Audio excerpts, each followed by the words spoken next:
Hey everyone, welcome back to another session of on my channel, DMTI. This is a Star Wars FFG one-shot titled Under a Black Sun.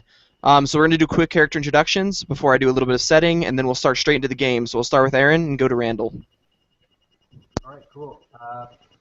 My name is Aaron, and I play the Twi'lek Dato, who is an engineer saboteur or a demolitionist, and he is on the run, working for Black Sun because of a bounty he has on his head for some family issues back on Rylo. All right, next up, Jarn, go ahead. I'm Driven D&D, better known as the Disabled DM on YouTube and Facebook. Tonight I'll be playing Kane O'Reilly. People just call him Kane. He's sort of stocky black rookie, a bounty hunter who is up to his neck in debt and seeking revenge on some Hutt crime lord. All right, next up, Gabe. Hey everybody, this is Gabe B. We'll be playing tonight an Imperial Chiss. He is basically employed by the Imperials, and he is working with the Black Sun on trying to figure out who this imposter or this person is, taking an old person that worked for either the Imperial or the Black Sun, and I hope you guys enjoy. All right, on to Randall.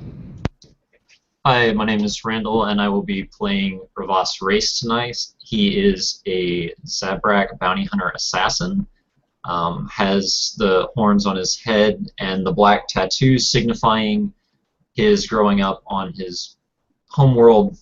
Since their race is typically spread throughout the galaxy, it's kind of rare to be from their home planet now. So his driving motive is ambition, so he's not really beholden to anything, but he wants to go much farther than what he was originally set out to in life.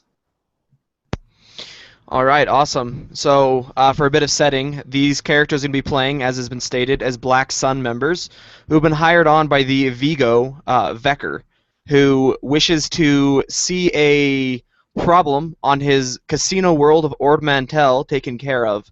They've been dispatched there to deal promptly with the infiltrator and rebel known as Spectre, who has been a problem in the hide of the Black Sun and of the Imperials for quite some time. So this group has been dispatched there to deal with him, to take him either dead or alive, and with the grand sum of 3,000 credits per person at the end of everything. So we're going to start off right as they're landing on the private docking platform on the Lady Fate Casino, the most grand casino in all of Ord Mantell, very well known throughout the galaxy. Plenty of credits have been pumped out into here with very little gain for anyone, as is, well, gambling.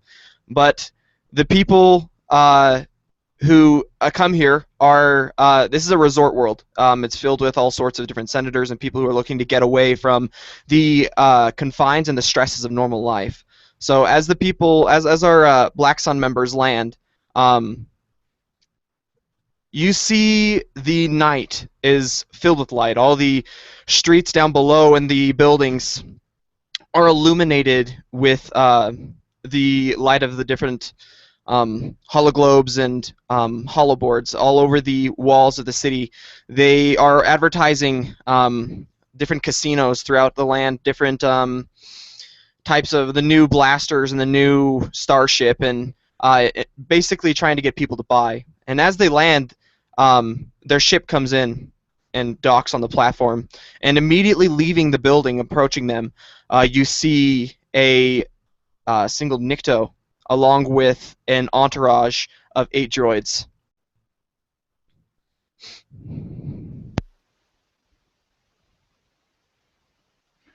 I'll get up and make my way out once the landing opens up, and I'll kind of meet the Snickdo as he arrives. Hopefully the rest follows. If not, then they have their own business on the ship. Yeah. Seth follows Ruza out, looks around. This is my kind of place. And meets the robot with him. Well, don't get too comfortable. We're not going to be here for very long if we do it right. Ravos follows, kind of remaining at the door. He slings his rifle over his shoulder and waits, watching for what will happen. Kane would be the last one to leave the ship after making sure it's secure, and he'll brush back the fur near his ears, and you'll see he has a comm set that he kind of flicks on, and with it's a translator unit, and he'll just say, I suppose you're the one that has the job for us. And the Nikto raises his hands warmingly as he approaches. Ah, my friends, welcome to my casino. This is the Desert Rose of the Ord Mantell, the Lady Fate Casino. I have been assured that we are to provide you with the best of care and whatever information or aid that you may need. Very well. Just make sure that our names do not get out there. We are on a very, very time restraint mission, and we won't, if we do it right, we won't be in your hair very long, but we will definitely look at others to come here. So it's definitely something we can see as a mutual agreement. He smiles as you say that, and he says, of course, my friend, of course. But please, please, follow me. We can speak somewhere more private. And he turns and starts walking back towards the hollow levitator to go down into the casino. And as they kind of all pass, I'll wait for Kane to catch up. He's like, I'm going to need you to watch my back. Keep your eyes open. And then I'll kind of like say that a little bit more for hopefully everybody else will be able to hear. We don't know exactly what he looks like, but the information is coming through. I will do more research or more computerizing once we get in somewhere a little bit more secure. Zep rubs his hands together and goes, if you want me to go gather some information in the casino, I would be happy to. Knowing from your the way you deal things, now no barging in and putting a blaster to someone's face. Now we need to do it discreetly. We can't be noticed. We don't want even the Imperials to know that we're here. Even we're on their side. If we can be under their radar, we could be under his radar. Thing is to try to find him. Once we get him, then you can do whatever you want. If you want to, now look at Kane. If you want to rip him from limb to limb, take off his head, that's fine. Doesn't matter to me. But we have to find out, make sure who he is before he gets startled and is off on another world, and then we fail. And, well, let's just say our employers and the Emperor do not like failure, and I'm not one to want to fail. Failure is not an option. We will get them. Yes, okay. No fun, man. Kane would just nod, pat the side of his ship, look at the groups, and let the hunt begin. And starts to walk after the guy who met us. Yep, we'll follow him. Okay, as you guys are following him, he reaches the levitator and pushes a couple buttons. The doors slide open, and the droids take post on either side of the door, allowing you to pass before they close the door after you, and the levitator starts to go down. It says, so, how can I accommodate you? Well, I don't know about these guys, but I would love a drink. And he looks at you and he says, we have the finest Corellian wine down in my office. I can offer it to you as thanks for what you are doing for me. That would be most kind. And I'm looking around as he's kind of talking. Hopefully, other people have conversation. I'm just kind of eyeing his computer, and then just kind of looking around, trying to not. You can tell I'm not ignoring him, but I'm not ready to answer or give questions. Okay. Yeah, so you can see like a little security camera kind of up in the top of the elevator watching you guys as you're standing inside of the levitator. So, I'd glance at it and kind of look at everyone else and like indicate that it's there. I don't say anything. I just kind of make sure they all realize that we're being secured, like watched. Aim would just kind of nod and say, perhaps a hot meal. I don't get too many of those aboard my ship. and he just kind of, he nods to you and he says, "Of course, my big friend."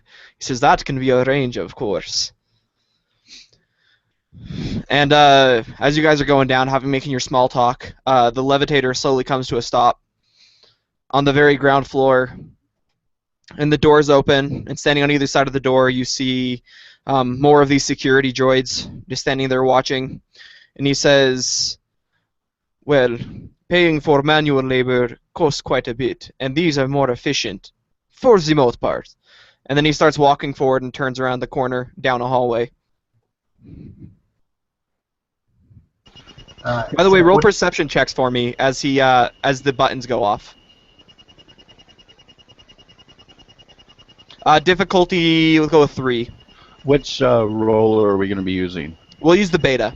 The beta, okay. Oh, I forgot to have you guys roll Destiny, so go ahead and roll Destiny also for me.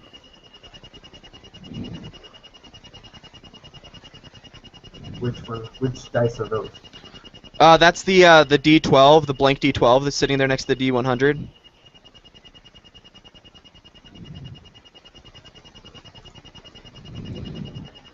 Am I missing a plug-in here, or did you get what I got? Oh, I got it. Okay. No, wait, that's actually from Jaren. Yeah. So it's it's like the D12 with the, well, actually I don't think there's a D12. It's like a polygon with a red beta over the center of it on the sidebar. Are you using the Edge of the Empire hangout? Edge of the Empire Dice Roller Beta is what it's called. I was using the wrong. I was using the wrong one. Okay. Yeah, there's 2 of them. One of them says beta, and that's actually the better one.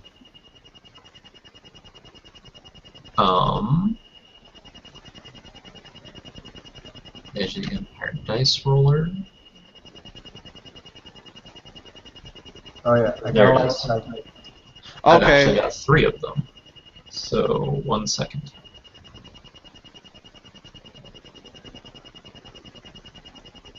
There's Perception, Okay. and there is Destiny. So we've got, we got 4 total, and 2 of those are black. Okay.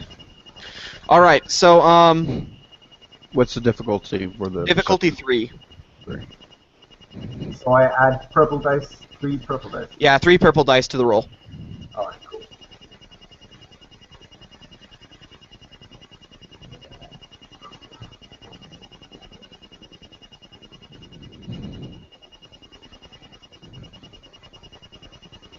All right. Okay, so that's 3 threat, 1 threat. Okay, 2 success and an advantage. And did you roll already, Gabe? Yes, it was actually a threat. Okay. Oh, there's yours. There's a roll. Okay. For some reason, I'm not seeing yours, Aaron. Aaron or Aaron? Aaron. Aaron. For some reason, I'm not seeing yours. It was 3 threats. Okay. I see Alright. all your dice though. Oh no, there's yours. Okay. Okay, I see yours. I'm having a hard time with everyone's icons. So I'm not seeing Jaren's then.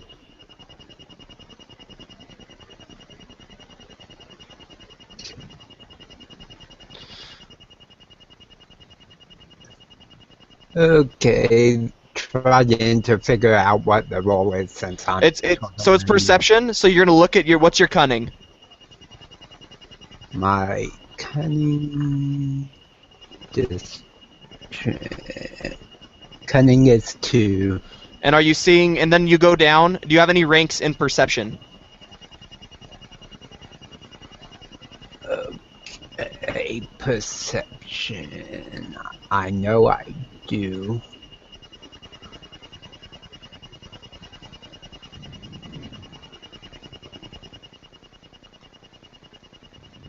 Yep, looks like 1 yellow and 1 green. Yeah. So 1 yellow, 1 green, and then you'll have 3 purple because it's a difficulty 3. 1, 1, and 3 purple. Okay. So the only one who notices this then is Randall, or I guess that's Ravas. So as you're watching, as you like the button, like push the button to open the levitator, you see very faintly at the very bottom there's one more button that shouldn't be there because so the casino, like, it basically has like 100 floors, but then there's like one button that's like very faded and nearly impossible to see unless you're watching for it. You just got lucky enough to see it for a second as he walks out the side of the elevator.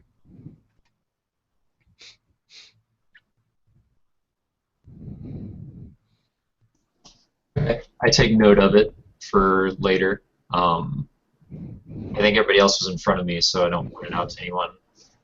Yeah, and what do you want to do with the advantage? For right now, I think I'll just hold a boost die. Okay. All right. So you guys, you kind of go out the side and follow him down this corridor. And he says, as you guys kind of go across a balcony, looking down into the gambling area where everyone's kind of gathered around their tables and their different machines, and he says, "Beautiful, is it not?" He says, "So many credits," and he kind of looks back, smiling at you. He says, "People are simple-minded. They would like to take risks. They like to make money, but rarely do they do both here." And he kind of just chuckles to himself at his joke. It's a great illusion. And he says, "It is a simple one, but it works." Taking risks and making money. These I am good at. And he kind of just smiles as you say this, and he says, "Very few people are good at this. You should be proud." He kind of just chuckles again. And you reach the end of the corridor, and he turns right into this large room. These double doors kind of open in front of him. On the other side now are actually real security workers who are toting heavy blaster rifles and hold out blasters at the side of their pockets. And he kind of just the doors open, he walks in, and he says, "Please, please, follow me, follow me. This room is secure. We may speak how we wish here." And the guards who were there, are they droids as well? No, these guards are actually, one of them is a human, and the other one is a Nikto, like the owner. Okay. And I take it you vetted these two properly. He says, "Oh, of course, of course." Can I look around and make sure, like, there's nothing that shouldn't be there, that he's lying to us that this is a secure site? Yeah, please feel free. So what would that be? That'd be probably perception, I'm guessing, to search the room. Yeah. So go ahead and roll me a perception check. Difficulty 3. But yeah, difficulty 3. Okay, ooh, nice. Alright, so for this, yeah, you find like a couple of bugs, but they're all switched off. Obviously he knows that he doesn't want to upset the Black Sun or anything. And what do you want to do with the Triumph? So you mentioned there's a couple of droids with us. Only 2 of them followed you into the elevator. Okay. So did they come into this room as well? They stopped outside. Okay. Is he nervous or hiding anything, like, that would be readily apparent with that Triumph?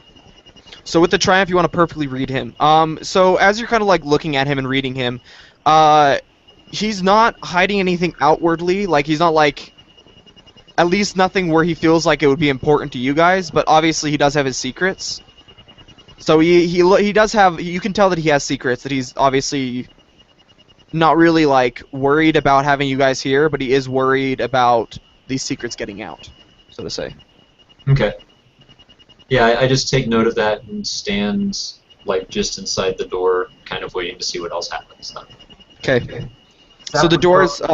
Oh, sorry. Go ahead. Zap would probably try to look for like escape routes or exits. Make notes of like the surroundings. Yeah. So the room is it's like circular, and it overhangs the entire casino with like glass panels all the way around. So you could easily blow out a glass panel and jump down into the casino. And then the door doesn't appear to be like super secure. Obviously, it's not on lockdown or anything, so you could probably bust through that pretty easy.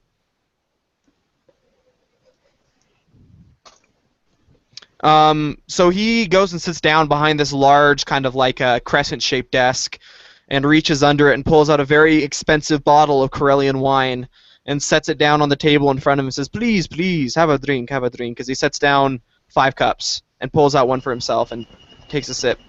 I'll look at the two gentlemen and quickly just kind of get that quick, brief decision of which one looks more intimidating. And the one who is basically I'm going to square off with my back behind my hands. Well, I have to have my duffel bag. So, and kind of square off and look at him. And I'll quickly say, so what do you know of the reason we are here? And without even letting him answer, I will do a 180 as if I was technically talking to the Nikto gentleman behind the desk. Okay. The guard, you see like the guard look confused for a second, and he opens his mouth to speak, but then you turn around and look at the Nikto, and he's like, okay. And the Nikto, he kind of looks at you, he says, you are here about the break-ins, no? About this specter that they're speaking of. And what do you know of from the information that I'm sure that you've gotten? What can you tell us about this specter or the break-ins? He says, I walk up and grab a glass. okay. And it is really, really good Corellian wine. Like, this is like, it's been aged properly. He's like salted the rim of it. There's like a little cherry floating inside of it. Like, this is good stuff. Were you gonna say something, Zeb? No, Zap would just like to do the same. Like, the glass, walk over to the window and watch the casino. Yeah, you see people just mindlessly spending their money on the machines, never winning. Some of them win on occasion, but like they're like, yeah, but then they end up spending it all. So you're talking. Aim would just go to the wall opposite of the door, where the guards are standing, and kind of lean up against it with his hand and hovering near his blaster, and just kind of be listening and watching the group and the guy who's basically our informant. Okay. Yeah, so you can watch these guards and your informant because you get behind the desk and you're watching everyone. He says, as you're talking to him about like what he knows about it, he says, well, I know that this person has been interfering with our business and with Imperial business, and neither of us like it. He says, it is strange though. We'll catch him on camera for a split second and then the camera goes out, coming back on as he's leaving. It makes very little sense. We believe he has aid, of course, but it is strange that no one sees him or seems to remember seeing him, as we have patrols down below at all times as well. I would very much like to see these security tapes. He nods and he says, of course, and he kind of waves to one of the guards, and the guard turns and walks out the door. Kane would look at him and say, have these people been scanned for drug influence? I know there are many different spices and drugs on the black market that can have mind-altering effects. He smiles and nods. He says, every day that they come into work, they are scanned. You never use what you sell. It's #1 rule of selling illicit substances. He says, our guards are the best. Well, some of the best. But they do not have this opportunity to be using these drugs. They would lose their jobs if they did. These guards are human then. Zep looks over at Russo. Do you think a scrambler, perhaps? He says, "I believe we have a hacker." Hmm. Yes, that is most likely. He says, "But we have no confirmation of this yet." And he looks at Russo, and he says, "Perhaps your skills would come in handy with this." And I'll look at him. I'll open up my duffel bag and kind of pull out a little bit more of a bigger type data pad, and I will hold up a wire, and I'll kind of give him the him to give me the okay to go ahead and plug in. Please pull up the last problem you had with Spectre, that you had him on camera. He says, "The guards will be returning with the files that we have. They are downloaded in the archives. But we have another mean," and he pushes a button, and it's like this terminal raises up next to you, out of the ground on the wall. He says, "Entries and all of the recordings of the cameras every cycle are stored in here. If you wish to check them, please go ahead." Yeah, I would definitely step forward and take a look. I can even hit my mute button again. Yeah. If we can have the timeline that this was done, like I said. He says it started about 3 months ago. 3 months ago, and how often has this been going on? It seems that they do some sort of a raid every... Well, it seems like every 2 times a month is what they average. Sometimes higher. The first time it was only 1. 3 the second month, twice this month. And these break-ins, what do they take? He says that is a strange thing. They don't seem to take anything. Information, potentially, then. He says it could be possible. That might be true. Now, you said it started 3 months ago. What makes you so sure it started 3 months ago? He says, "Aha, you are a wise one." He says, "We are not certain, but that is what we think the timeline is." So it could have been happening right under your nose before then. He Noted. nods. He says it is potentially possible. And I'll start plugging away at the computer terminal that he kind of gave to us, and then I'll start kind of giving in like commands for like to kind of enter the system itself, and then I'll ask where was the last break-in that happened the soonest, the latest, and kind of like waiting for him to answer as I'll type in where he says it was. He says the last one was on the south side of the building. So you can roll a computer check. This is not to hack the system or anything. They're giving you full permission to do so. So this is just searching to see what you can find. So we'll go with 3, difficulty 3, but one of those will be red. You can have that boost die. Okay. Yeah, you could just say that the boost is that you inform him that there's something in the basement that's not like known about right now. Yeah, for sure.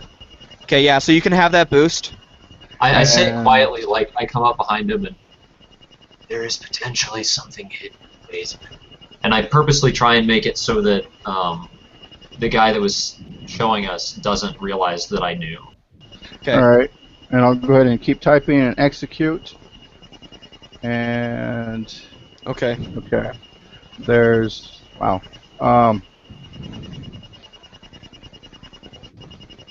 So you're able to locate all the files of the different break-ins that they have. With 1 success. With the other success, you're able to determine that they were, in fact, tampered with. But with the threats, you'll find out what those did. Okay.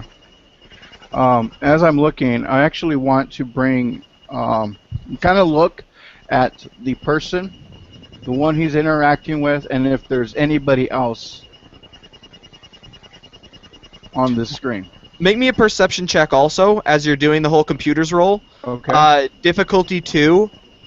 Well, let's go difficulty 3 actually. No, difficulty 2 and a setback. I'm not going to raise the difficulty. I'm just going to give you one setback. Setback on perception. Let me take a quick look. Do I have anything against perception?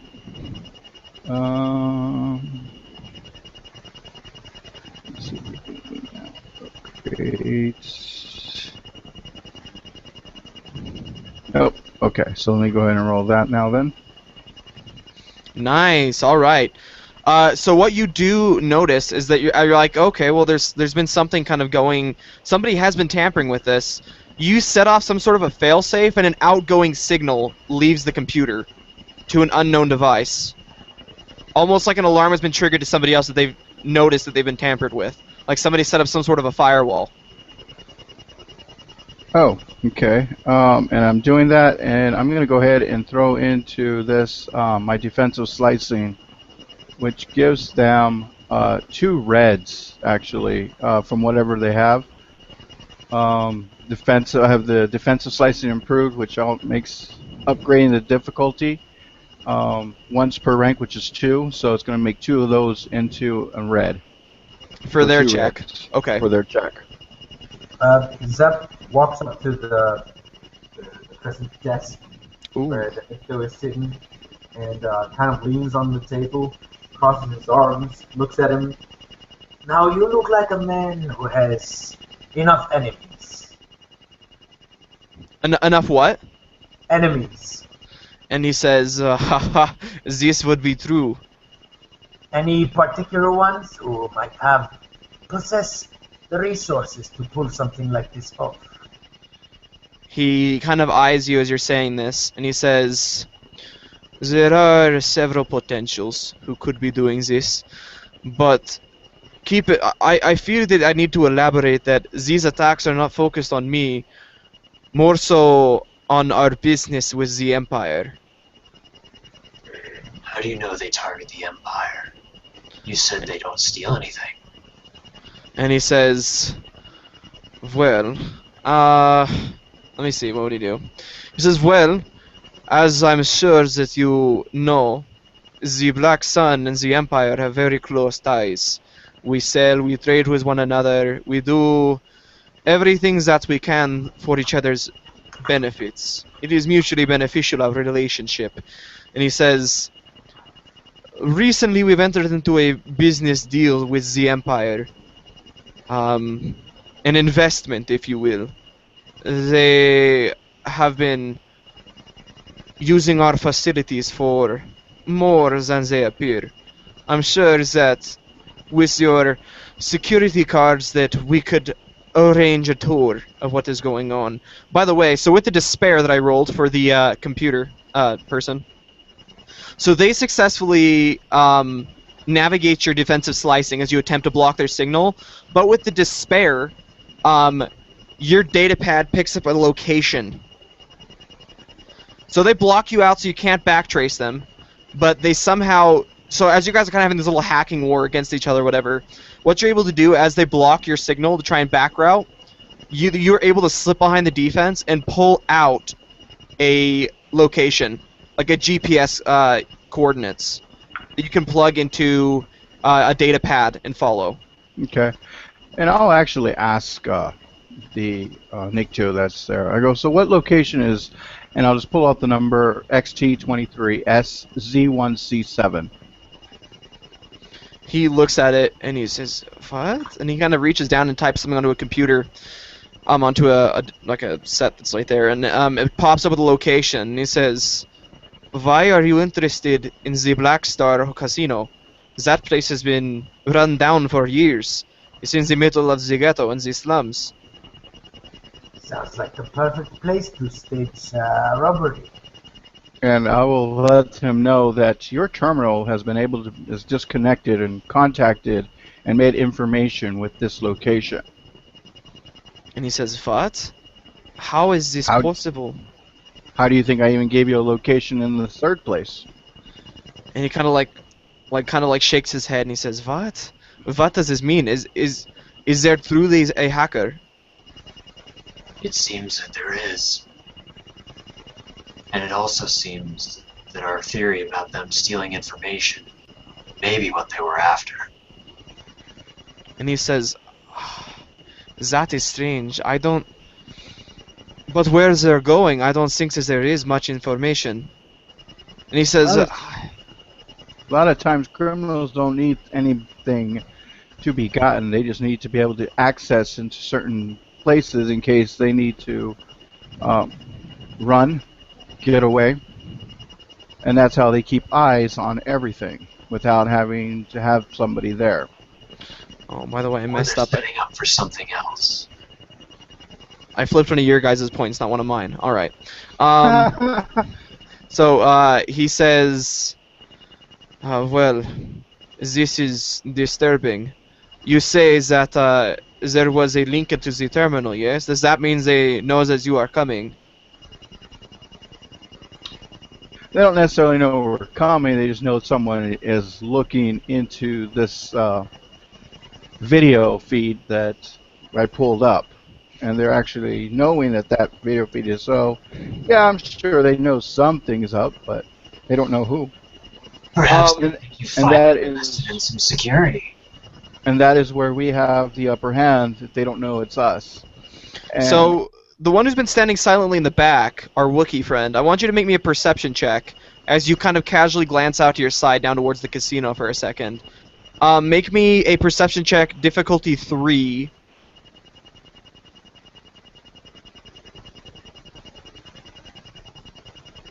Okay. So you don't notice what you're looking for, but what do you want to do with those advantages?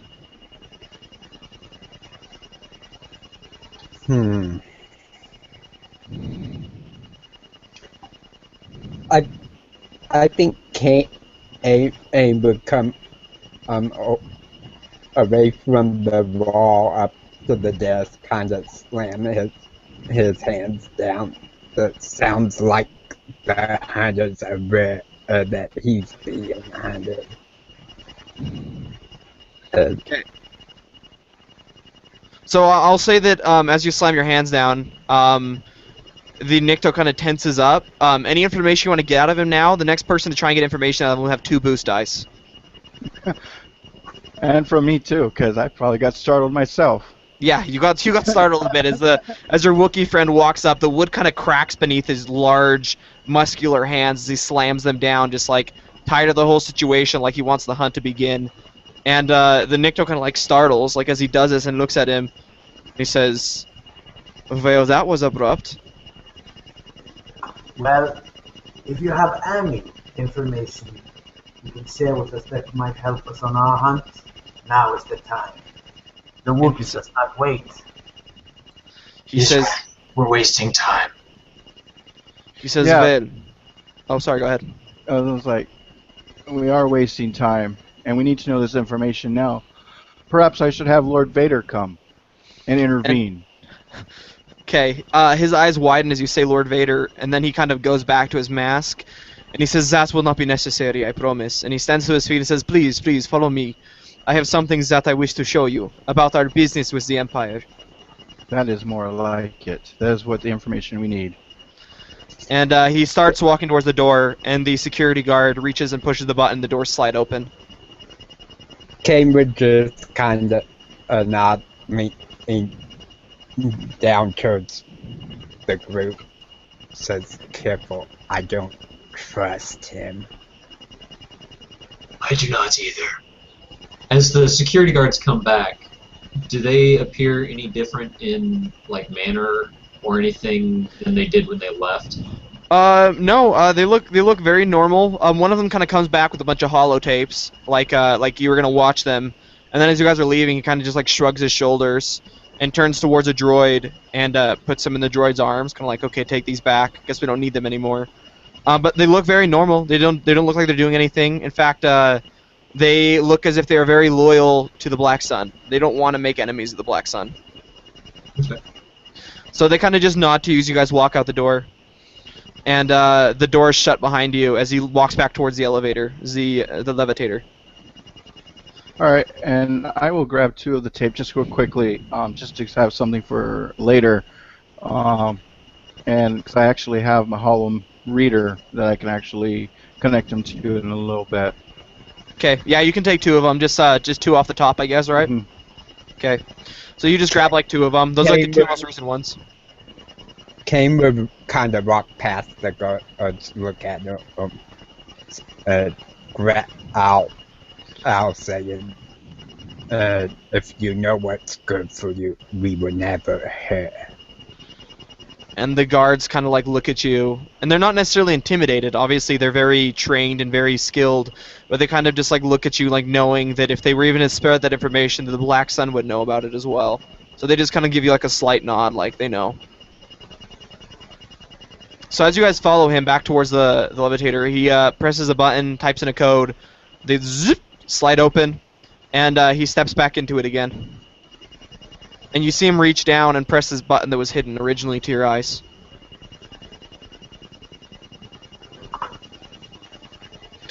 And the doors shut, and then you guys go down. So you go down the main floor. It kind of pauses for a second. You hear click, click, click, whir, click, click, click, and then you go down again. Finally, it comes to a stop. And as you guys come to a stop, you see a...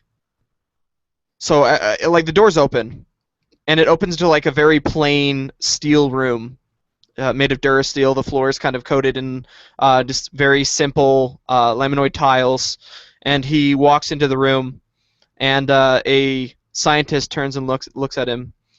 Says, "Sir, can I help you with something?" And he says, "Give our friends here the grand tour. Show them the facilities. Don't worry, they have the clearance."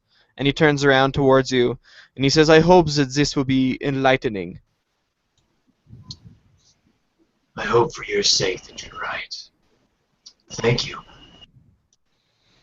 And he nods. Take a mental note of like exits and remembering the way back to the elevator. Yeah. Okay, yeah, you can make a mental note of that.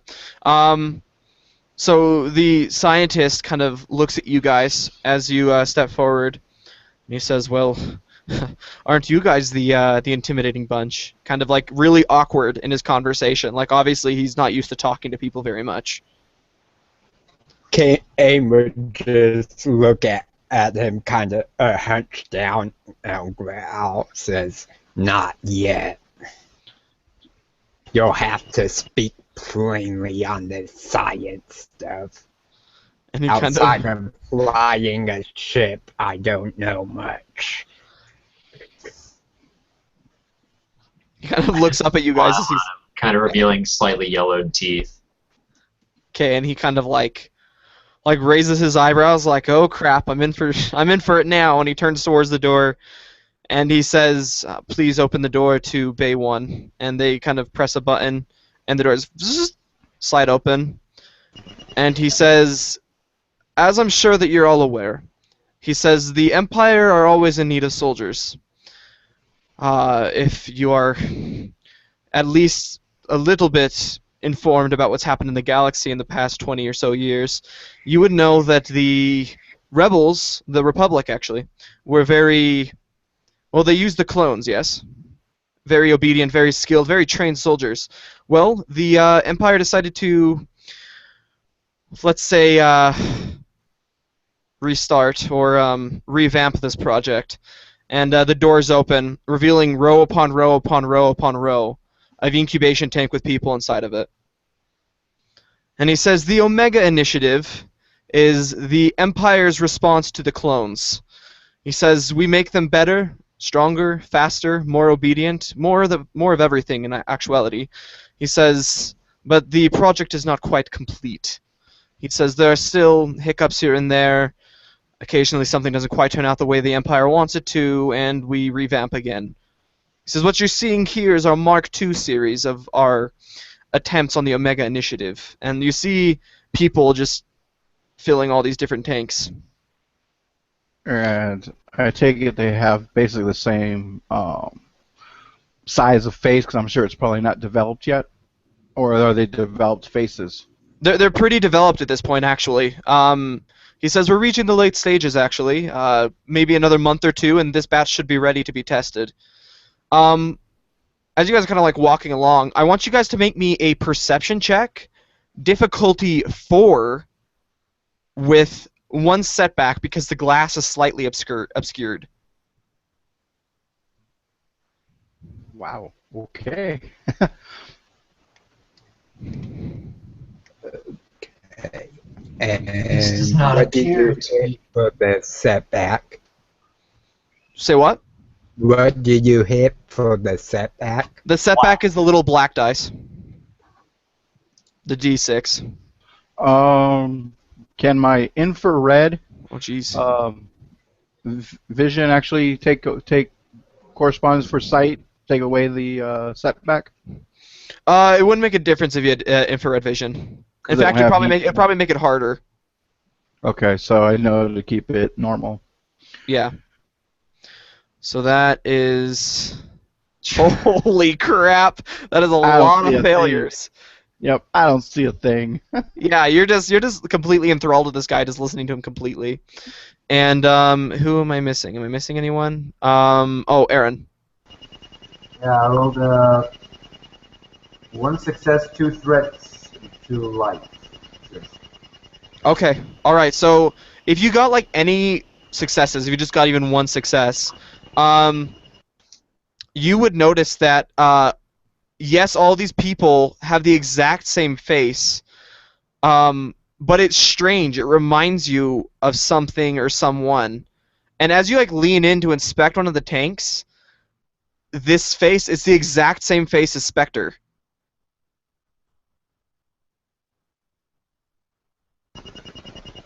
Fellas, this looks kind of familiar. Looks And he a lot like says- Spectre. He says, "What do you mean?" He kind of leans in. He's like looking at it, and his eyes widen. He says, "What in the?" And he kind of like presses like a couple of buttons, and like the tube like becomes less opaque, and it's like the spitting image of Spectre. Like the short clips that you've seen of him, he's about the same height as like what you see, the same muscular like build, the same face, the same like little bit of stubble even on his face. Like he looks like exactly the same. I look at the scientist and go, what happened to the first batch? And he says, they were all decommissioned, and I'm sure that you understand when I say decommissioned, they were, well, killed. And the original copy. Says the original copies and being held in the spire. Says a old Jedi Knight from before, what was his name again? Cadron Vale, I believe, Master Vale. Are you quite sure he is still there? I can make a couple of calls, I believe so. I mean, that's where we get all the cells and information for making the copies, so I'd assume that he is. I think it would be best if you make sure.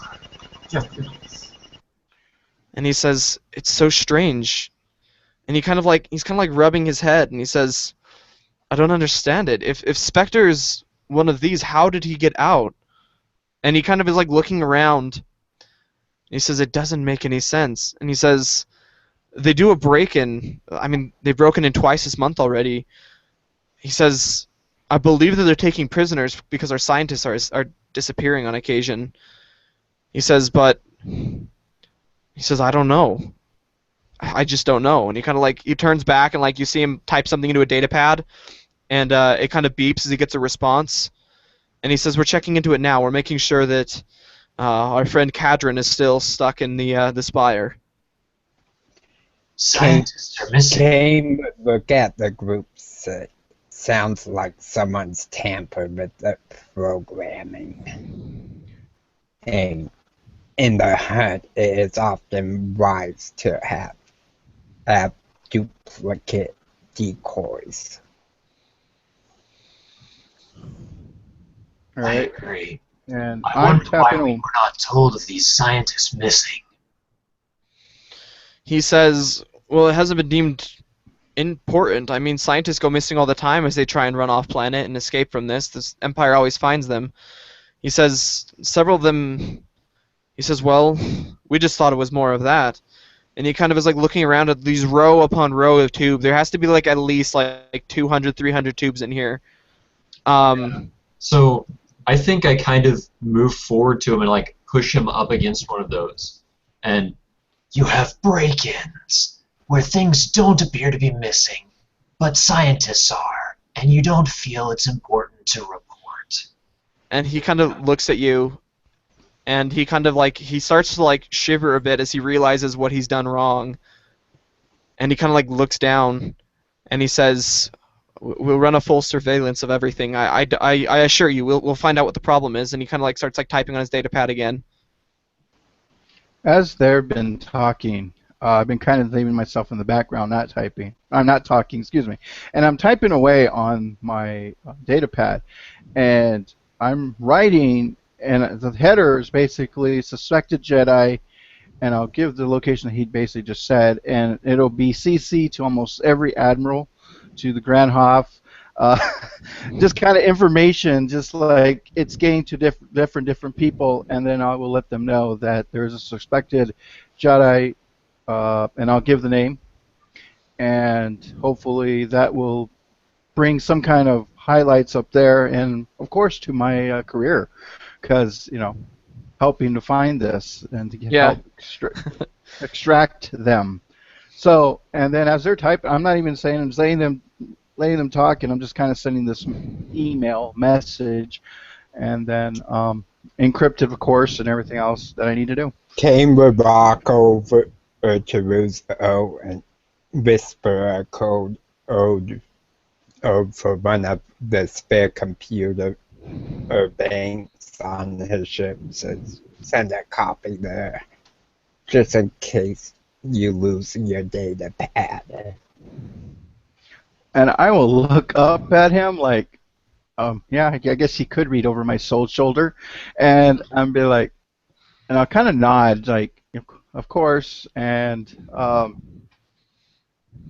definitely know that how his mentality with tech is, but I won't say anything like, that's a great idea. Kind of give him that look. Okay, you give him that look like, yeah, great idea, man. And so you send out this carbon copy to all the different admirals and vice admirals and all the different people on the planet who would be interested, maybe people higher up in the Empire. And as you're kind of looking down, who would be focusing on the scientist, and who would be looking around the room? I would be dead set on the scientist. Like, I'm probably almost up in his face.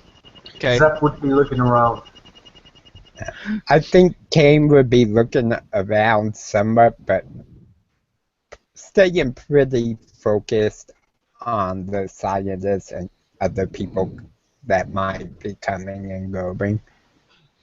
So we've got like one person who's like specifically just like not interested in the scientist looking around. So make me a perception check. Now that you know what you're looking for, well, kind of know what you're looking for, give me a difficulty 2 perception check. And you don't have to put the setback because the glass is no longer opaque.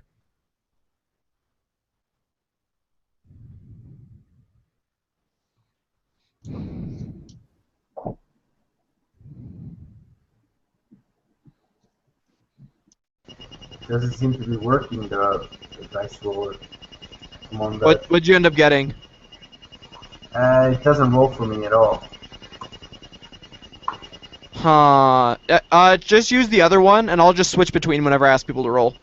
Alright, cool. Because I can see your roll on that one. That's 2 success, 1 threat. Okay, so as you're like looking around the room, as they're kind of like getting up in the scientist's grill, Russo's kind of sending out his little email to everyone. You notice that one of the people in one of the tubes doesn't look the same as everyone else around him. But it's kind of like in a place where it's really hard to see. Like you'd have to go really far back into the room to notice it. But with your keen eyes, you see him. I'd like to split off from the group and check that out. Okay, you just walk off and go back towards the back of the room. And as you kind of look at this guy, he doesn't look like any of the other clones. In fact, he looks like kind of like a spindly scientist like the other dude. And as you start to look around specifically for this, you see 5 other people that look like this. My eyes go wide, and I turn back to the group, and I call Russo, and I go, Russo, Havas, come, you have to take a look at this. All right, what do we have? And I'll start looking as you wait for him to explain. Yeah, and as you look around, you see that there's like 6 or so scientists that have basically been replaced with these clones. What do you make of this? And it looks like the one who is just right here. No, not just like him. I mean, they're different people, different scientists. And they're put in places where if you weren't specifically looking for them, you would not spot them. Kane, So, bring our doctor over here, please. I hear you say this, and I just kind of like grab him by the shoulder and just march him over. And he says, Kane would kind of hover over him as his companions taking the doctor over, just growl out, says something's not right here. It looks like you might have an exodus on your hand instead of plagues. he kind of like looks and he says, "Is that Hadrick?" And he kind of says Hadrick's one of the scientists that went missing. And he kind of like is like looking up at him. He says, "What? But how did?" He kind of like shakes his head. He says, "How was this not noticed?" And he kind of like looks back, and he says, "I don't run inspections, but whoever does has been failing in their job and become lax." And he kind of just like, you see him like grimace on his face, just like knowing that he's the supervisor. This is gonna end up falling on his shoulders. And he kind of is like, "Oh crap!" Like he doesn't say that, but you see his face, like all over his face is like, "Oh, I'm screwed, man." Perhaps the same people who don't find missing scientists worthy to report. And as you say this, like his eyes like just get downcast, and he looks at the floor and just shakes his head.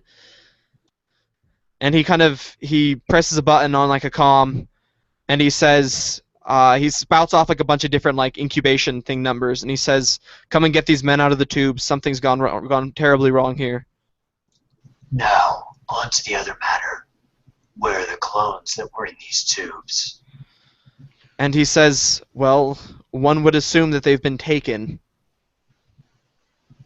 Would there be somewhere where the data entry of putting in these new identities be anywhere that you could have access to?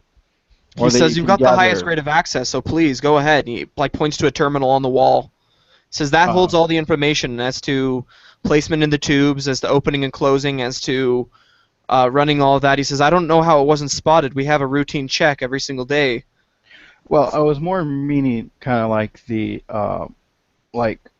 data entry for it, because I don't know Star Wars that well. Yeah. Lies, I know. It's the whole because you have to put in a new program of what this whole new algorithm for putting a new identity in. That's what I'm kind of be looking for. Like when did like registry type thing. Yeah, because you have all these clones of Spectre, and then you have all these new clones that are coming out, like, kind of like trying to catch something. Like where the anomaly is type thing. Yeah, he kind of points you over towards the terminal still and like walks you over. And he says any registries of people going in or out of the tubes, anything that might have changed, biometric scans, everything would have gone through here. All right, and I'll let him do that whole first entry, because he probably knows the system. He's probably doing it without realizing it too. That he's just kind of like getting me to the page or the area that I need to access this information, and then I'll start kind of looking through, shifting through real quickly. Okay, give me another computers check. Difficulty of 3. Okay. I think Kane would be getting edgy given his background with hunting and targets as a bounty. 800 kind of shake his head. Smells like someone setting up a perfect trap. With that check though, with that computer's check, what you do find is that all the information on those cells specifically, like those tubes, checks out. Like it's normal. But as you kind of start tampering with it, you see that there's a leak. So somebody leaked into the system from an outside source and has been changing them so that they appear normal. Oh, we lost Aaron. Okay. So basically, this hacker's been doing work like constantly, making sure that the biometric scans come through like they normally should. And I will actually, with that the advantage, I actually want to see something of importance in the conflict, which you kind of already did. But I want to go a little bit more into kind of like the data breaking or the code breaking insight even further to see where this information is coming in from. I know it's going to change, but trying to get a quick access of something to kind of get something that's similar, or even if it's like it's going to be easy for everybody to see if you look up on top of your bar. It's XT223SZIC7. I don't know if you guys see that. That's how I got the number. Up top of your whole... Yeah, I see it. SCIC7. Yeah, nice. I cheated. Dude, that's being resourceful, man. Just so that I remember. And then kind of see if I see any of those, if it comes in sequence, or if I see it a couple times, then I'll have an idea, a little bit more of an idea. Yeah, with the advantage, I'll say that you do spot that it comes from that source each time. Every single time it's coming from that source. Okay. Zep goes up to the tank and tries to ascertain how the scientist died. So as you approach the tank and you're kind of like looking at the scientist, trying to like figure out like, you know, what happened to him, you see his finger twitch. Like he's not dead. Like he's stuck inside of there. Like they put him in stasis. The tube essentially makes it so they stay asleep, and they incubate essentially. So he might not be dead, but he's in like a paralytic state. So what happens if I break the tube? That's a lot of money from the Empire. Paralytic juices would flow everywhere, and this person would probably get hung up in all the gear that's attached to him. Okay, so it wouldn't just like wake him up. It would. I mean, it would wake him up, but like he has a chance of dying also, as the tubes would like wrap around his throat as he fell out. Zep just calls back. He's alive. Can we get him out?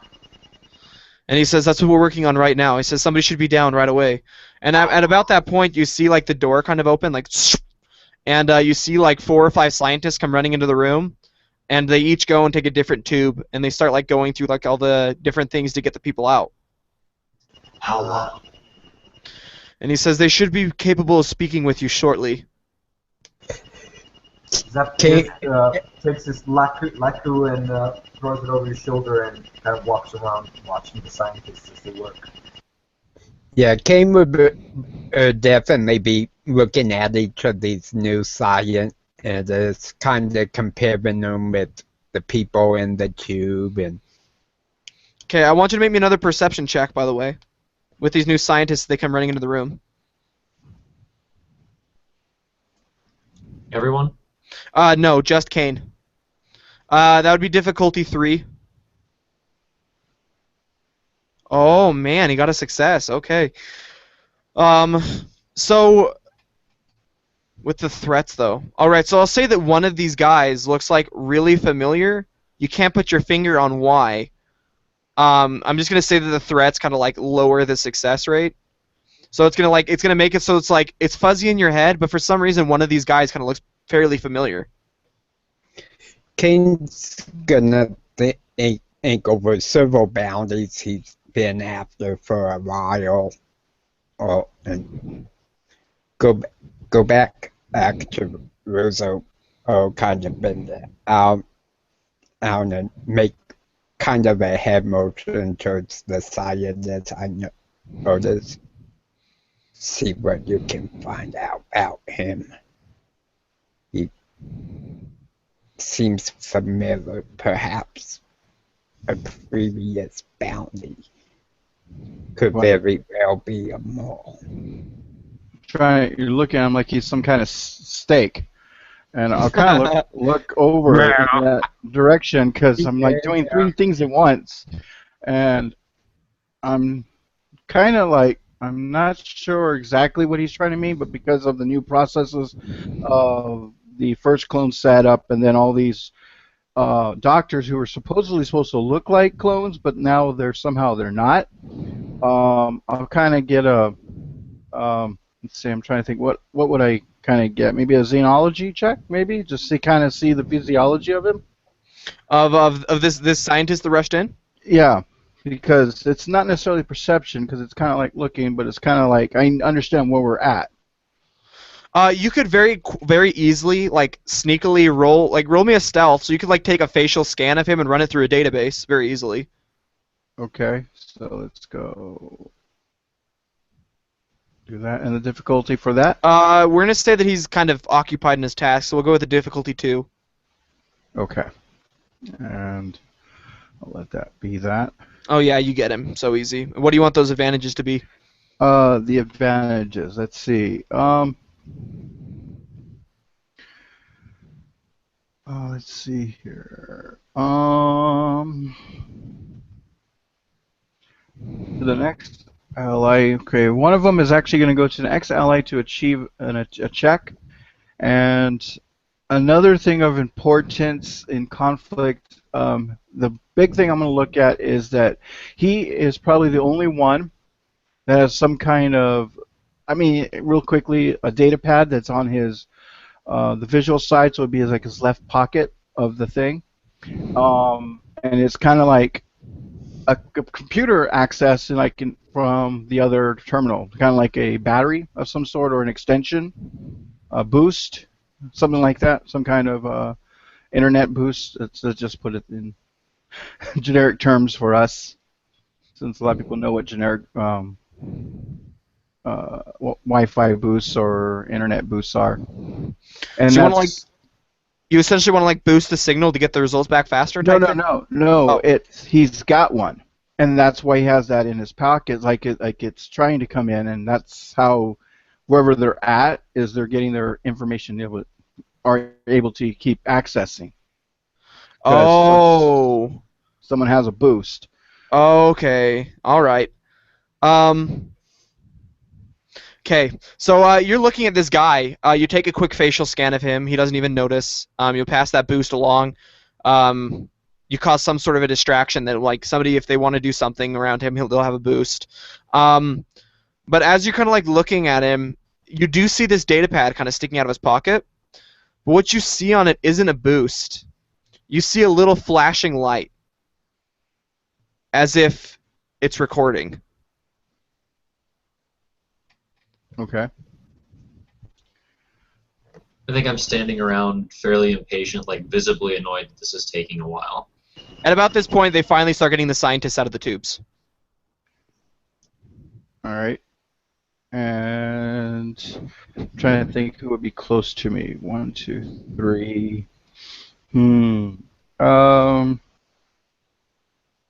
Yeah, let's look at the annoyed one. Of course, he always looks that way. I'm not sure if it's the tattoos or what, but go and looking at Ravis and basically you can make yourself useful and grab that data pad and see what it's about. If need to, break it. Something to do. Okay, go ahead, roll me a stealth check against difficulty 3. No, difficulty 2. This guy's really not paying much attention to you. He gets a boost die. Yep, you got a boost. That would probably be talking his ears off about the mechanics of the whole thing. And you're like, oh, how do you do this? How do you do that? Oh, what is that tube for? Like, just totally distracting him. Yeah. Have you ever tried Corellian wine? Yeah, it's good stuff. Oh man, you succeed so hardcore. Okay, yeah, you just like you walk by, just like totally out of like a movie, like Mission Impossible style. You just like slip it right out of his pocket. Don't even break stride. Keep walking. And as you turn the pad around, and you're looking at it, you see that it was a video. There was a video being recorded. Okay. My first instinct is to crush it. Okay. I mean, you can crush it if you want to. I mean, it's pretty flimsy. Yeah, Okay. I think he does. He just crushes it, like, because he doesn't want to be seen. So as soon as he realizes there's a video, he just crushes the thing in his hand. Okay, so you flip it around. You see that there's a video, and you see him just like smash it between his hands, Russo.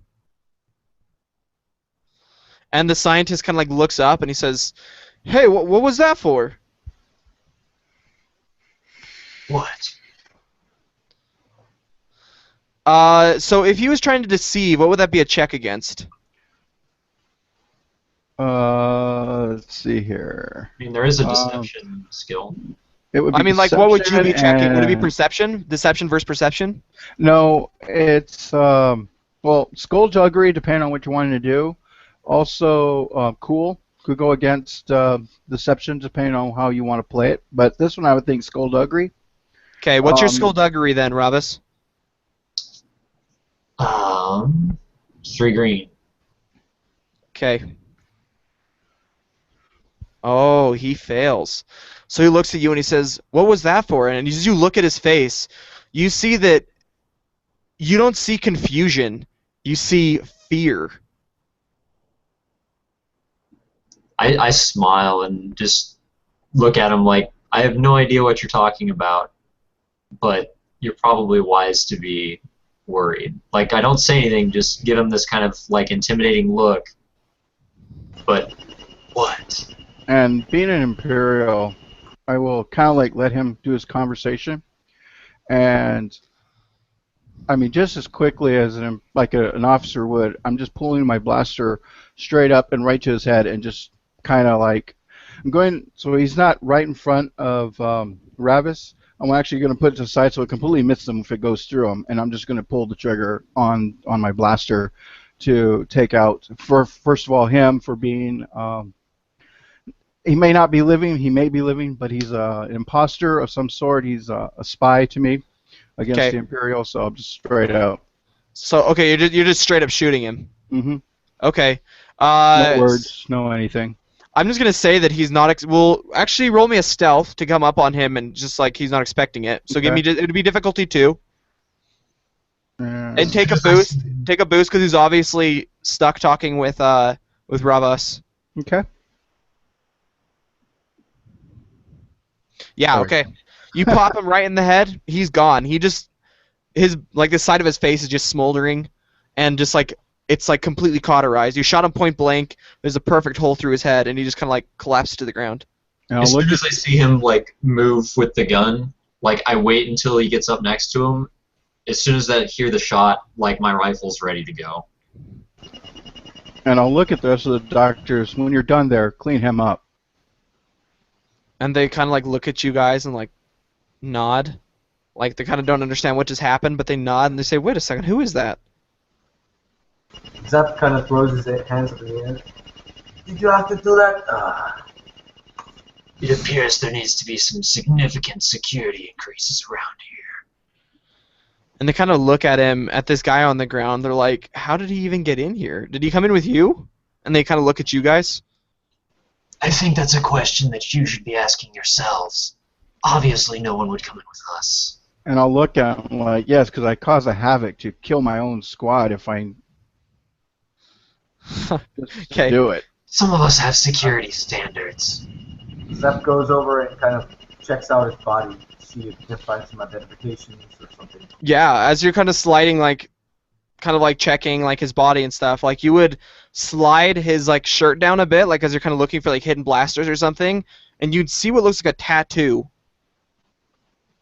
like on his left chest. Something familiar? You can roll me a, what kind of a check would that be? That would be knowledge underworld.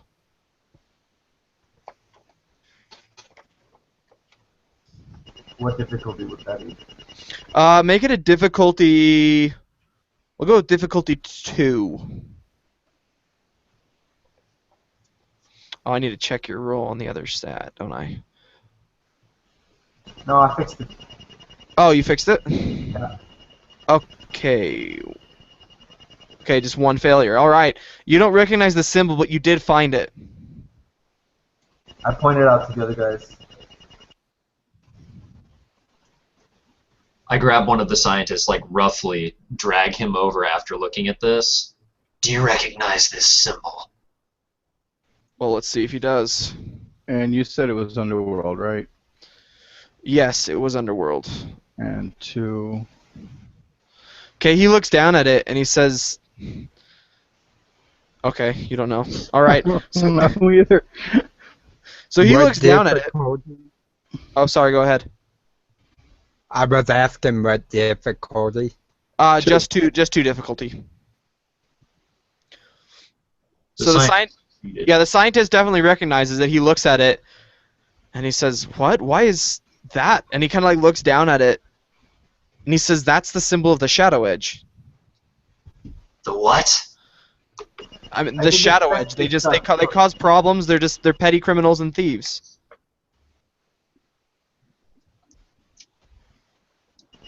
Why would they have eyes set on your establishment? Why would they what? Why would they be interested in your establishment?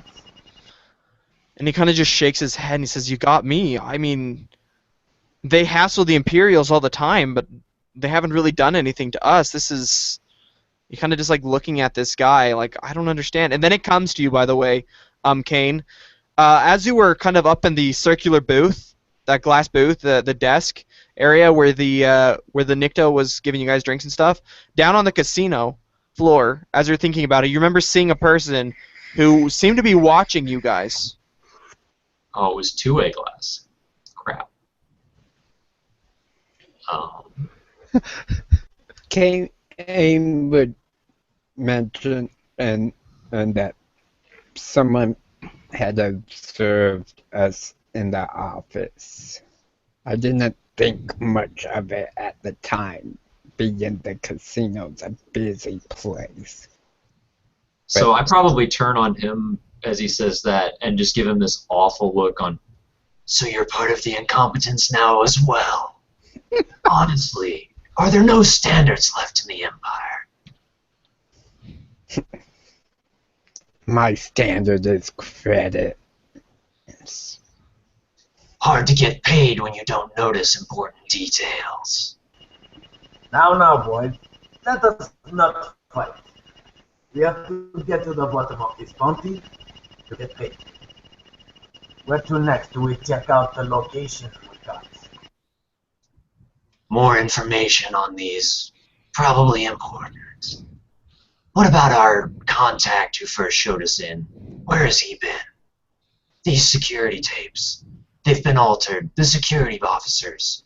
Who's in charge? And I will actually play the top one and just kind of pop it into my reader just because it's now a lot of information is coming through. And I want to just pop it in and just start kind of play it and then just hold it out, let everybody just see what pops up or how the interaction happens. Yeah, so basically as you pop it up, you'd see a figure approach. The screen, you see like two Imperial soldiers standing there, and then the screen goes Okay. Back and then like it up just a split second to right before it goes. Kind of like keep working it till right at that last moment. okay, roll me a perception check. All right. all of Difficulty us 2. watching this. Anyone who's watching. Difficulty 3, sorry, not 2, 3.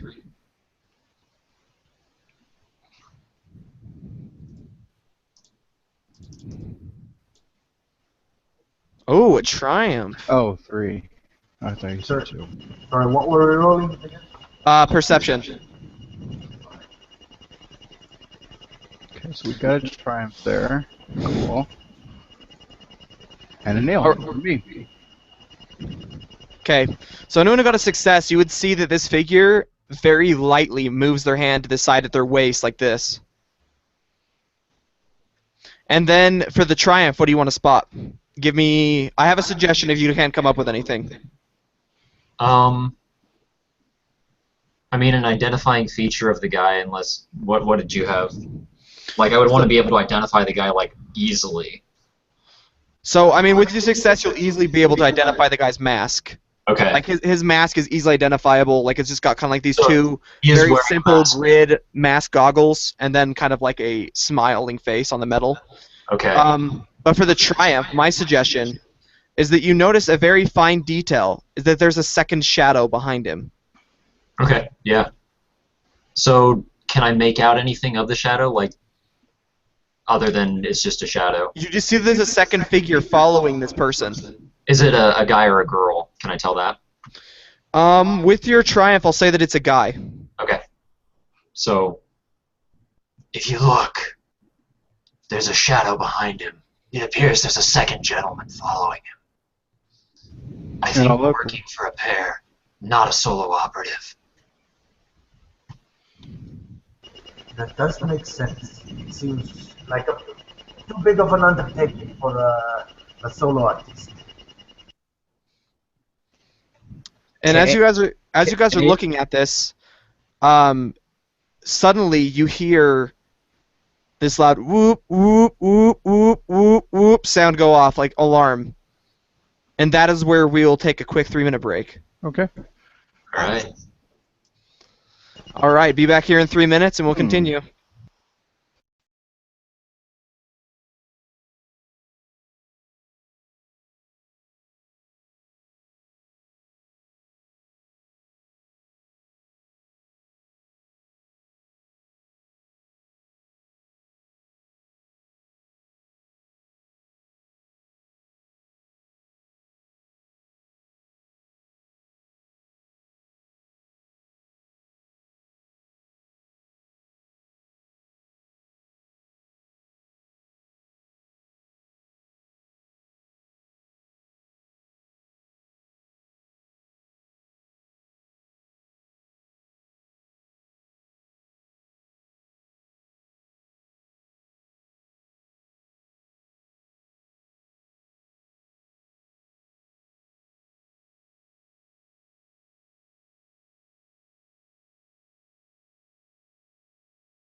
So, how's everyone feeling?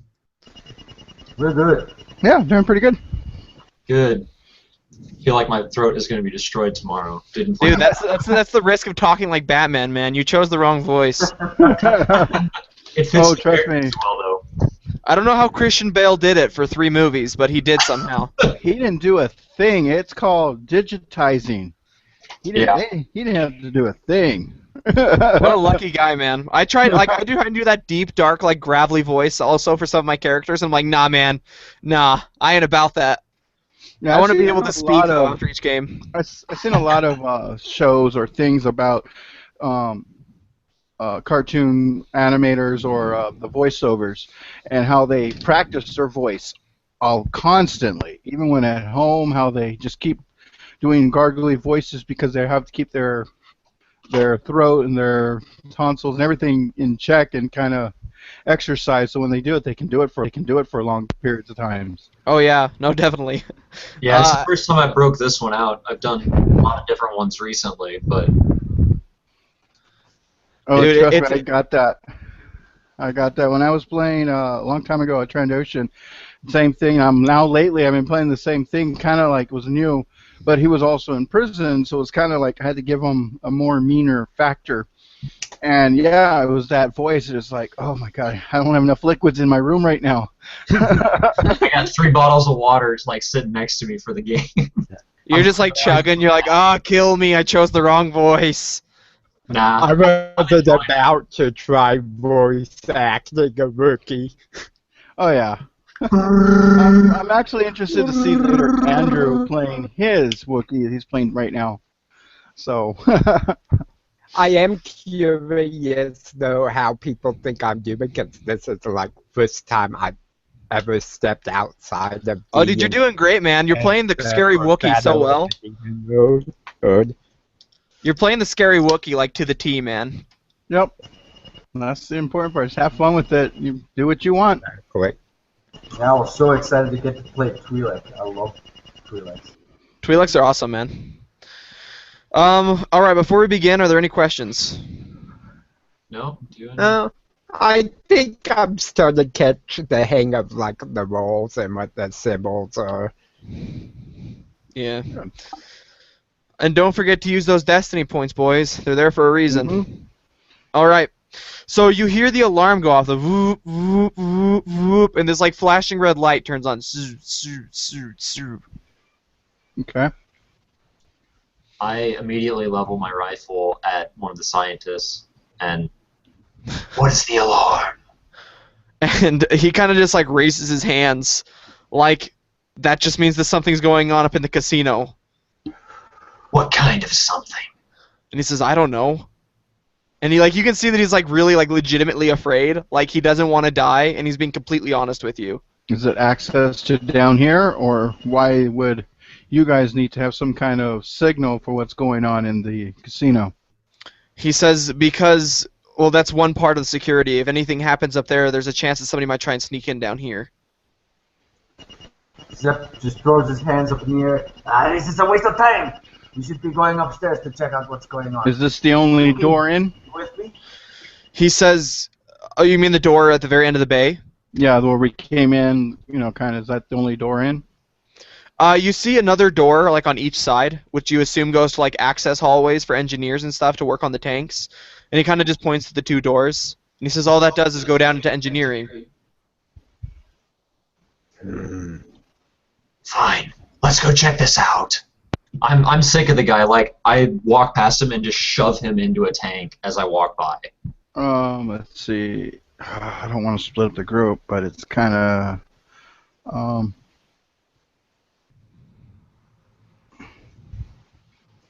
in order to actually be smart about it, would have to split the group up and keep Kane and probably Zap at this door, and basically watch this door, and we'll go check the others.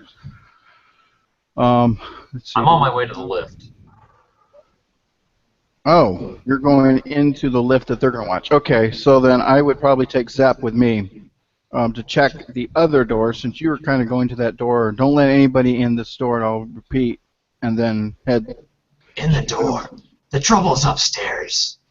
I'm going to find out what it is. Cambridge is not pull out his blaster, says, you go find out what it is. I'll watch this door. If they're coming down here, that is who we need to... And that's what we need to work with. If we go up there, you don't know how many are up there. If you go by yourself, it's going to be 1 against 1 or 1 against many. Or, in your case, what you saw earlier, 1 against 2, or they come down here.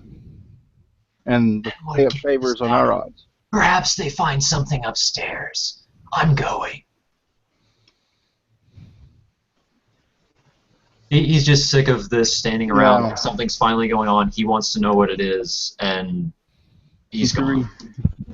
Yeah, Like, somebody can come with him if they want, but he's going. If you see anything, report. I have your comms. And I really want to watch engineering because that's the perfect ruse. If there's two ways, it's just, and it makes sense to how I would probably do things Yeah. if I was trying to Out of infiltrate. character, I fully agree with you.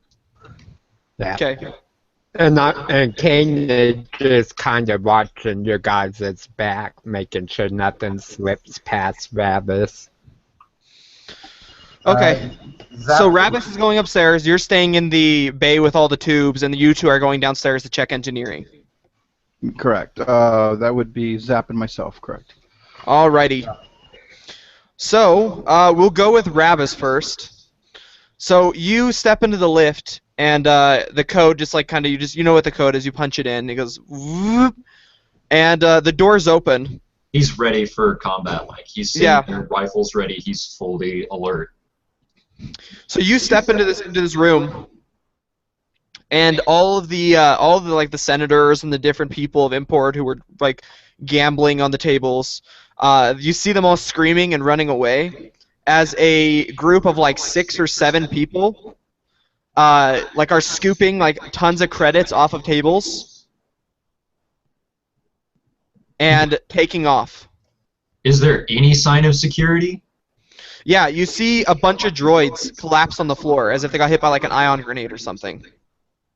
This is why droids are foolish. I take a shot at the back, like the guy in the back, the farthest one. Okay, you have a surprise round, so go ahead and take a shot. Difficulty 2. Like how far? Like are they at like a dead sprint? Do I have any perception of like would they turn? Because like he's not going to take a 1-on-6 fight, but if he thinks he could get one and they would just ditch him. Yeah. Okay. No. So roll a. Let me see. What kind of a check would that be to read them? Roll perception to see if you can tell how they're kind of working, like Okay. what their tactics are. If they're like all just run and gun, do it for themselves, or what their intentions are. What's difficulty? Make it a difficulty 3. Oh. Okay. Okay. I was going to use a force point, but oh well. Okay. As you're looking them over, you see that they are working as a group. They're not like wanton criminals just stealing all the credits. Like they look like a tactical squad. Okay. Yeah. But he with does take a the shot. threats, I'm gonna say that you knock something over and it alerts them of their presence. Okay. Yeah, he's still standing probably in that first area, not far off the lift. Yeah. So he realizes there's 6 of them, so he probably just steps back in the lift and like hammers the button to go down. Okay, yeah, you step back and you press the button and they all level their blasters towards you, and they start firing and you just hear them like clinking off the rift as the doors shut. So now we're gonna go down to Russo and Zep. You guys go down in engineering, and it's like it's steamy down here. There's a bunch of like pipes going all over the place, a bunch of wiring that's connecting all the different tanks together. It's like basically like a large open space kind of. Like in episode 6 where there's that space beneath where the Emperor like sits. It's like that kind of. Like very large, very open. I mean, there's a couple of support pillars here and there, but it's mostly just a large and open space.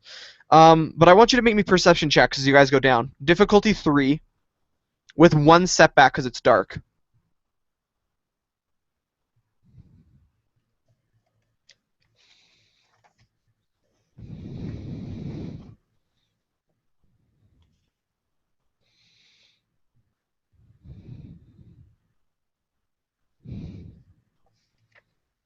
Oh, well, never mind. I was talking to myself. For my infrared, do I take away that setback if it's just... Oh, yeah, over take away the dark? setback with the infrared. Yep. Okay. And you said it was 3 difficulty. Yep. Okay, success in the threat. Okay, so you see, as you're kind of looking through your infrared eyes, a bunch of people lying on the ground who appear, they're still alive, but they appear to have been stunned. You can only say that these are the engineers. And as you're looking around, you see some sort of an anomaly, like not necessarily like a heat signature, but more like a blur. Like somebody is masking their heat with something, and it's on like the far end. Zep pulls his blaster just as they go down. And with the threat, I'm gonna say that you make your presence aware as you like kick like maybe a blaster that's sitting on the floor, and it kind of skitters across the pipes. As I was going down, I would have calmed them to let them know that there was 6 individuals, by the way. Okay, yeah. Oh, that's what will alert him. Is your comm comes on, and it's like there are 6 individuals upstairs. They work as a group. They're obviously trained in some way. Don't take these people lightly, type thing. Yeah. Okay. So that comes up, and then you see the blur shift a bit where it is. Do you see anything? Oh. An anomaly. And I will actually kind of shoot in the direction. I'm not expecting to hit because of how it's working, but I'm actually going to, hopefully that'll give him an idea of where, where it's coming from. Okay. Go ahead and make a shot. What weapon do you have? I have an HL-27 light blaster pistol. It is energy. Okay, so go ahead and give me a difficulty 3, since Okay. it's kind of medium range. Or no, I guess that'd be long range actually. So would that give for a blaster pistol? That give you 2 more difficulty, or just 1? That would be 2 difficulty, and then if he has any defenses and stuff. Okay, so defenses. Go ahead and give yourself. Where is it? Give me 1 second. Yeah, if he has defense, what it does is just Adds a setback. Yep. Yeah, so give yourself 1 setback. Okay. All right, and nothing else. And it's going to be 2 threat with one success. Okay, so this is your surprise round. So you'll fire a shot. It will hit. So what's your damage? Oh, I didn't roll that. Oh well. The damage is 5. Is 5. Okay, so you see it kind of like ping against something, but it almost seems like it's like absorbed in a way. Like you hear a grunt as if it did get through a bit, but most of it seems to have been deflected in some way. Okay. And now we'll roll initiative. All right, and since I'm ready for it, it's cool. And it'll be vigilance for you, Zep.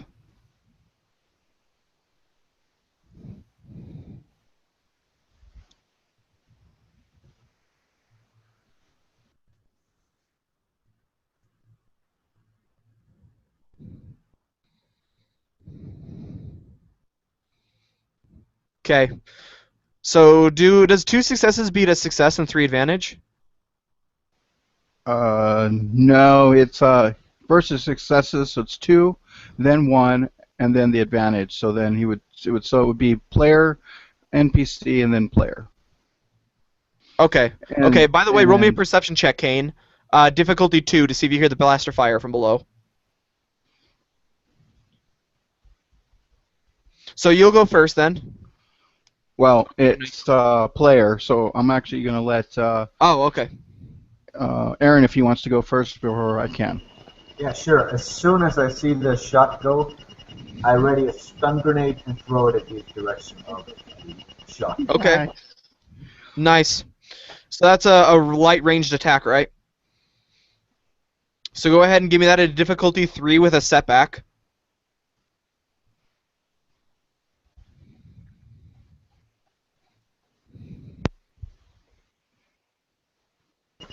Success and 2 threats.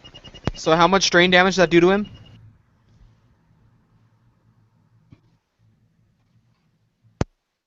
4.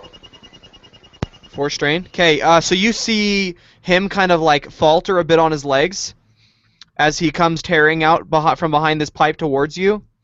And he kind of comes up and levels a blaster rifle at you guys.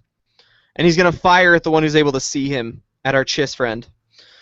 So do you have any armor or defenses I need to know about? No defenses, just straight. This would be straight soak. I don't have any armor on my equipment. Okay, so he fires a shot at you. Ooh. Okay, so he shoots, and what I'm going to say happens is it comes and drills you in the shoulder, dealing how much damage would that be? Let me check real quickly. Yeah, it's So that's just base 9. weapon. Ooh, So okay. a heavy blaster rifle that deals 9. So it slams into your shoulder and it knocks your pistol out of your hand. It skitters across the floor away from you.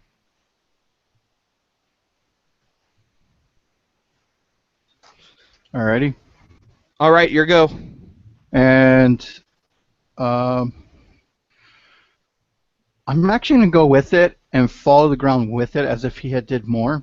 I'm going to pull a Kevin Johnson, for those who remember him, and kind of go with the fall. And I don't know if you want to have a deception with that or just acting, but what I'm going to do is I'm going to go ahead and activate, and by having that, making sure it gets smashed, the dioxis gas that I have.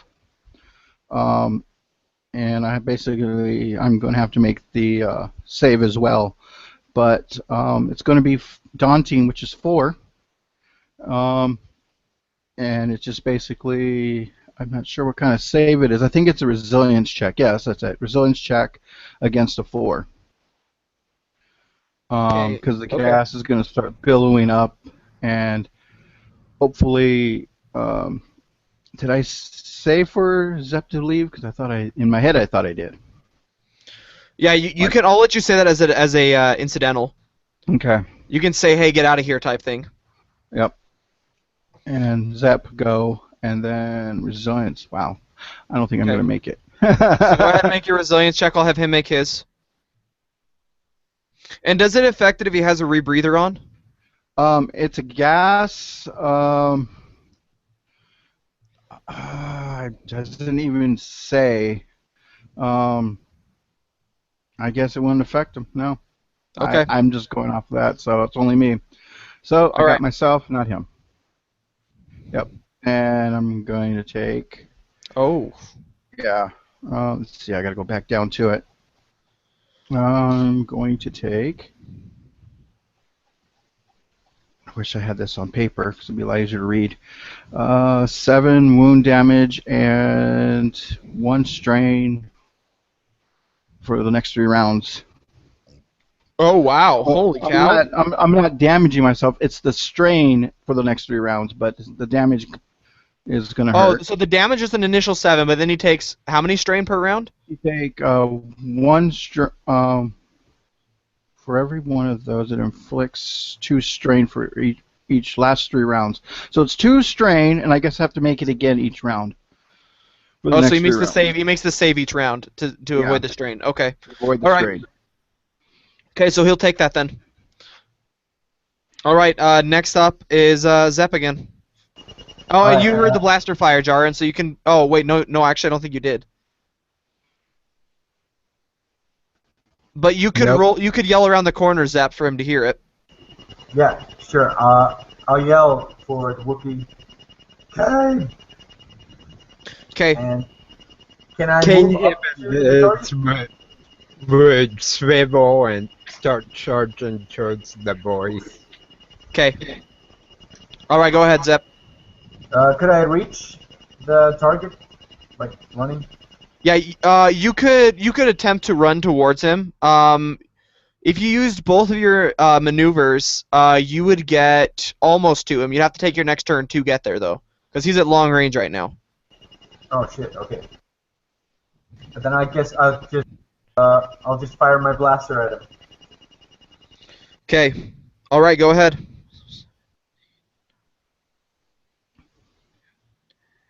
What's the difficulty? That would be difficulty. Do you have a blaster rifle or a pistol? Pistol.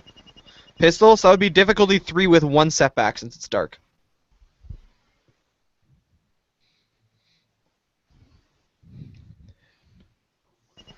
Three successes and 2 threats.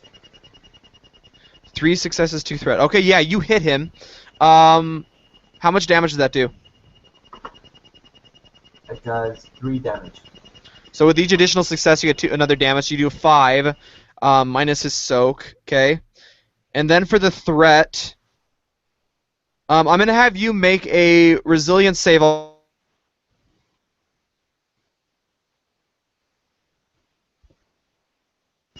What difficulty? Did he freeze for anybody else? I think he did. But real quickly while he's coming back, what gun is that? I think anything can go with 3 at a base. That's a blaster pistol. I thought blaster pistols were 5. It does 6. 6. Okay, so that'd be 8 points of damage. Yeah, I read the wrong stat for that. Ah, okay. You read the stun grenade. Is what you read. I actually read the HP for the blaster pistol. I was just looking at the last. Oh, number. the hard points. Okay.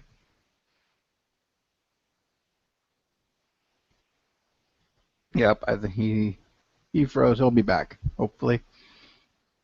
Until then, we all keep shooting each other, and we win. Yeah, definitely. We win, took over the guys. You capture him alive, so you get all the information out of him.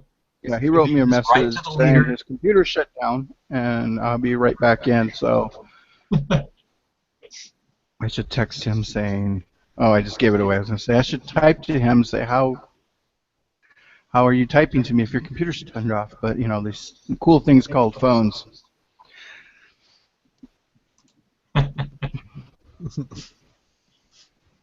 Yeah, I was looking at that. It's actually kind of cool that he got the threat, so that's where he got the cool strain. I just got damage. Nice. And I got that gas just for him, too. If this is actually him, it was actually meant to throw into a room if we was going to try to capture him. But he came to us, so that might be nice. Could be. And then I have other places to go. I don't think we're going to be done here, boys, even after this, because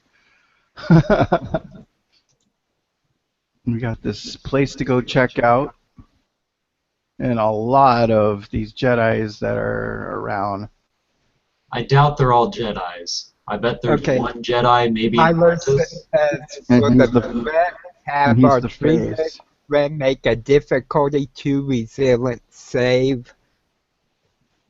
Again, Oh, did he text you that? vegetable poison. I guess so, because I still get it over Facebook. Is he on Facebook right now? I don't have Yeah. It's just so that. I rolled the check anyways.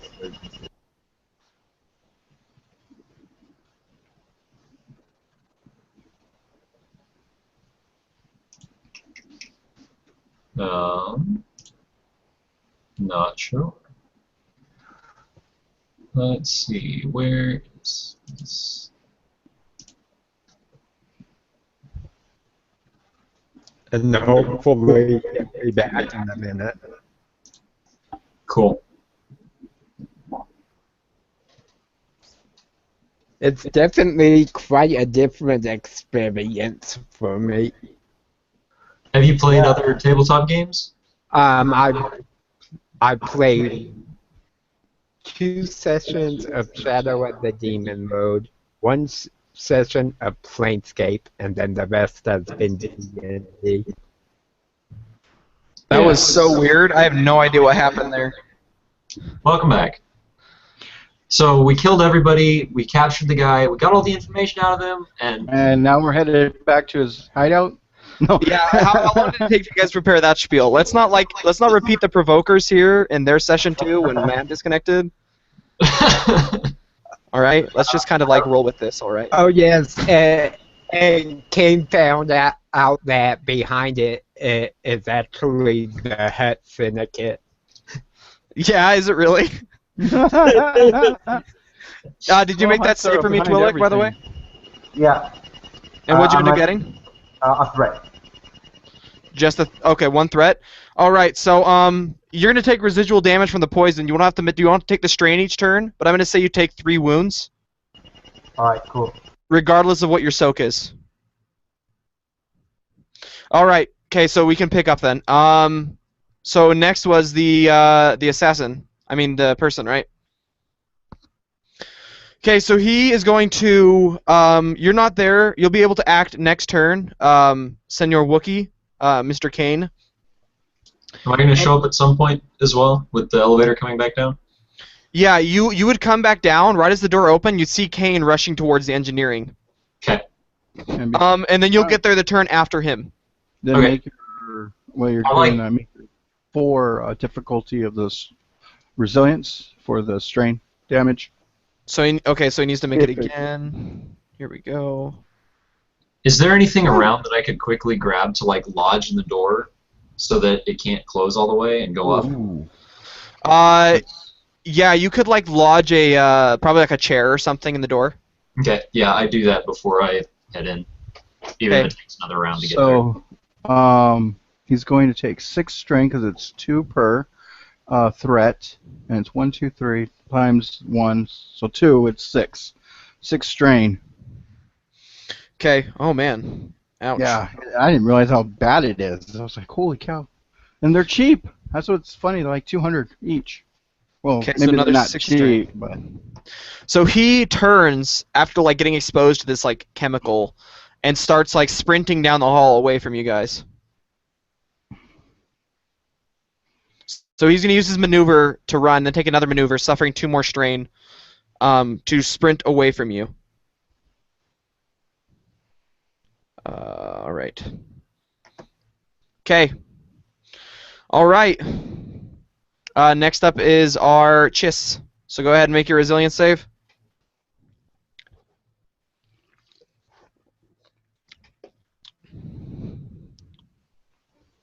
oh, mine. I was like trying to figure out who's going. Mine. Oh, yeah. Okay, so 1, 2, 4, and this is where the fun is. And actually, I'm gonna go and do a destiny on that, just because I'm gonna need every help I can to not fall limp to my own weapon, even though it's what I got it for. Ooh. Oh. That's, yeah. Oh. So 10 strain, because that is Oh 5. snap. And let's see here. How much did I have left? Oh, I haven't taken any strain, really. I've only taken real damage. So, all right. So I have 5 strain left. Oh my gosh, dude, those threats. Yeah, that's all I got was threat. All right. Roll. Go ahead, Twillick. Zep. You don't. Did you lean back around the corner, or are you still like? Are you gonna rush after this guy? I'm gonna rush after this guy. Okay, make another residual save because you weren't fully exposed, but you are gonna be slightly exposed. Is it resilience? Yeah, resilience. Same difficulty and everything as was before. Nice. Okay, cancels out. So you're not affected by it this round. Alright, I just take another shot at him with my blaster. Okay, this one will have. So if you're kind of like rushing forward one range band, this one will be a difficulty 4 then, since he's so far away, plus a setback. Or you can use 2 maneuvers to try and close it by 1 more. Yeah, I'll do that. I'll try to close it by 1 more. Okay, so that'll be 2 strain then, but only 3 difficulty then for the shot, plus the setback.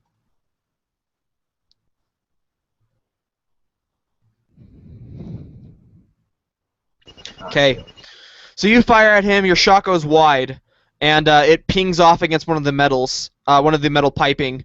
And just for kicks and giggles, I'm going to flip a destiny point to say that it bursts a hole in the pipe.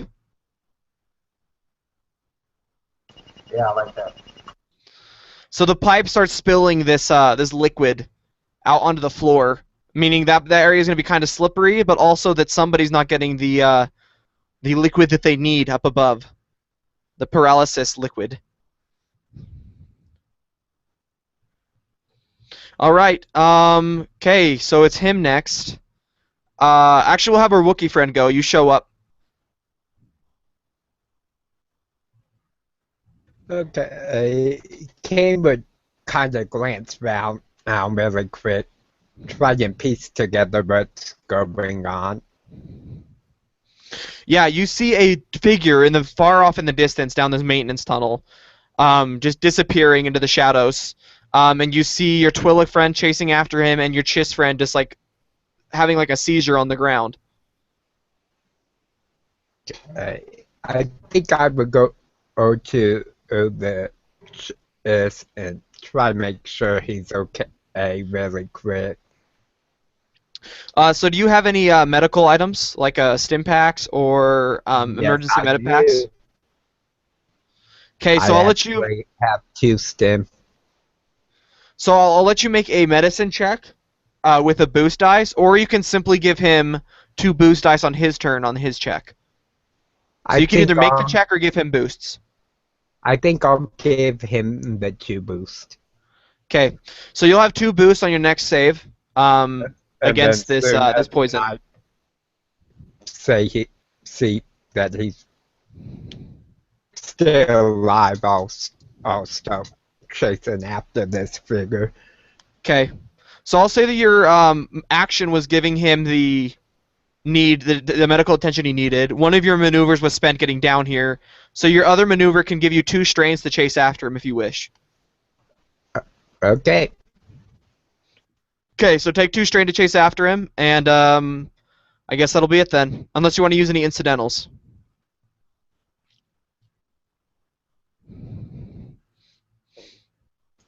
No, I think I'll just take the 2 strain and keep going for now.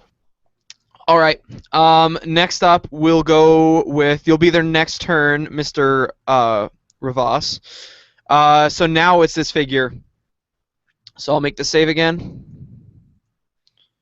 And I'm actually going to flip a destiny point, my last one,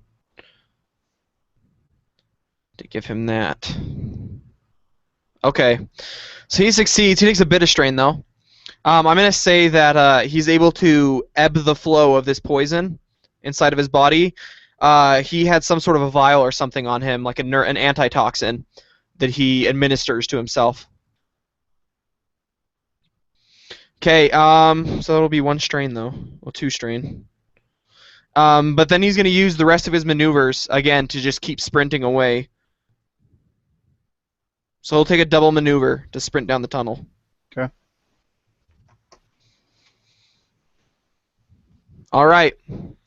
Next up will be our Claire. Chiss friend. Go ahead, make your save with the double boost. Mm-hmm. All right. And with the advantage, I'll take back 1 strain. That Nice. wasn't a thought at all. And I'll kind of crawl out of the area, knowing it's kind of starting to dissipate. And I'll quickly grab my my data pad that's kind of has already access for the area. And I'm going to lock down every single door in the facility. I'm trying to, I mean, if it makes it easier to lock down the basement, we can. Otherwise, I'm going to lock down every single door, whatever one's easier or quicker to access. All right, go ahead and make me a computer check. Difficulty 3. Okay. I would drop a force stat or a force point on that. Make sure you get it. Let's see. So it's okay. So you want me to do that? All right. And then it's 1, 2, 3. And you said difficulty of 3. And since I'm using that, I'm going to using my data pad for this and bypassing. You didn't give me any setbacks, so nothing. All right, so here we go. Whoa! My goodness. So, For those who can't see, he just got 5 successes and 2 advantages. So.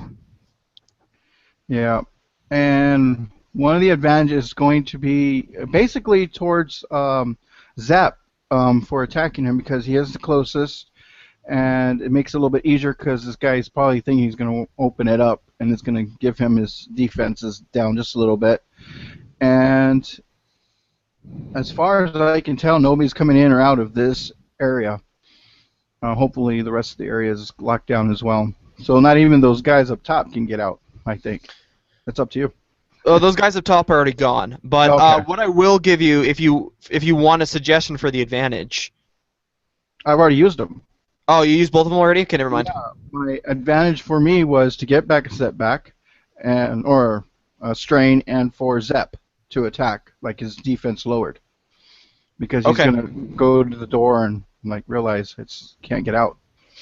All right, that's fine. Okay. Okay, so he just continues rushing down this hallway, just sprinting away from you guys. He's unaware of what happened because you got so many freaking successes. And next up would be whoever wants to go.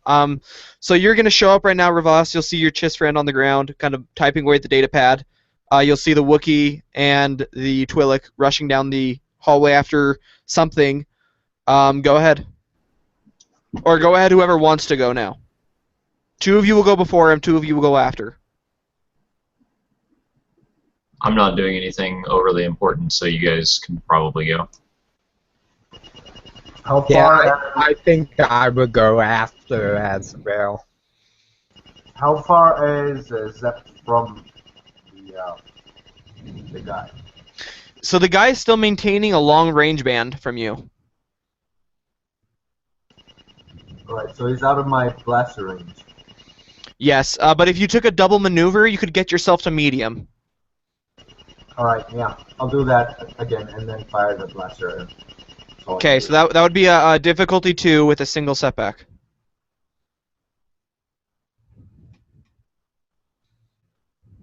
Okay, yeah, you peg him. And are you doing normal damage then, I'm guessing? Yeah, it's 6 damage. Okay, so 6 damage. So minus his soak. Alright. So you peg him in the shoulders, he's running. He just kind of doesn't even pay attention to you. Like, he's just sprinting. I'm going to have you take a strain for that one. So you'll take 3 strain this turn. 1 for pushing yourself with an additional maneuver, and 1 for the threat. Well, I guess 2 for the maneuver and 1 for the threat. Okay, so who's next after him?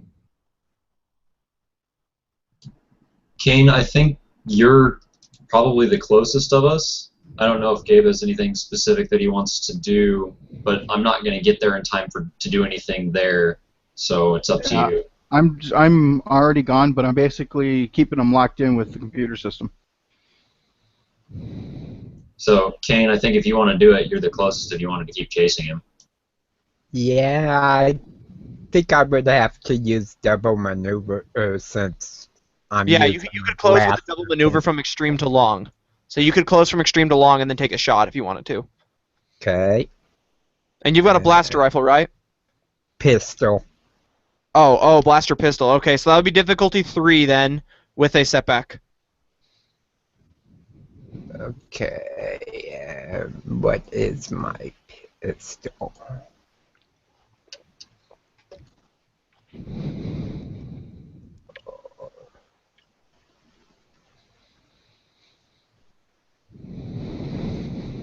Okay. Try to figure out the dice for it.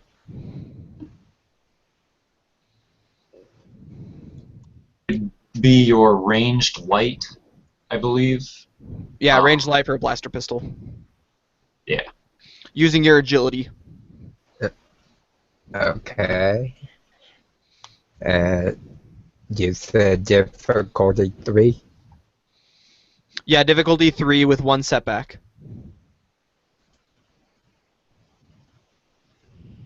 Oh, you forgot to add in your good dice.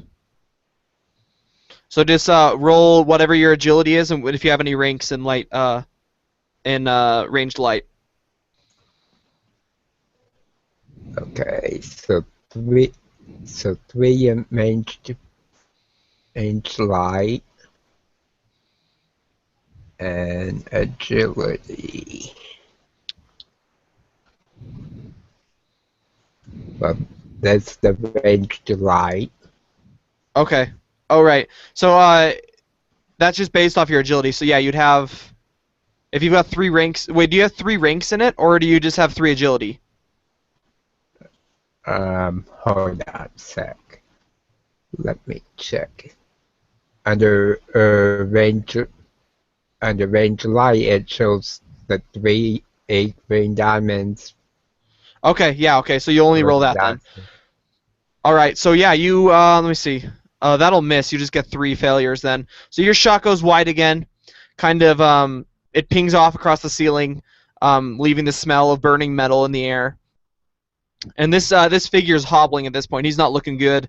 His legs are faltering a bit as he runs towards just whatever he can. He reaches the back wall, and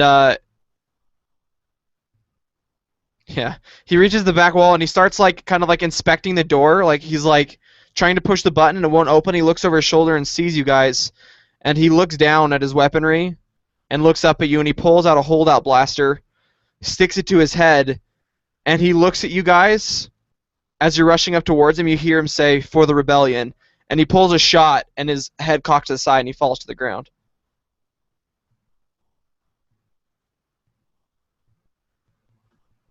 Holy shit.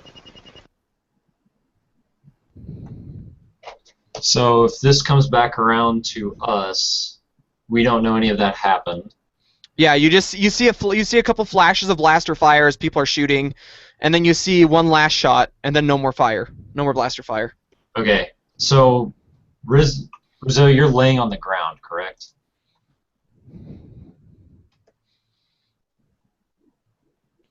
You're muted again. Yeah, technically I am, but I'm kind of like on my Like- elbows now and kind of typing in, trying to make sure. So I think I'm going to do what Mike does. If we do 3 times where somebody's muted and talking, I think I'm going to take a destiny point back. Yeah, you can. I'm I was just already, and on top of it, I was on a different. I was looking at my character sheet too, and I was kind of like, oh crap, I'm gonna go.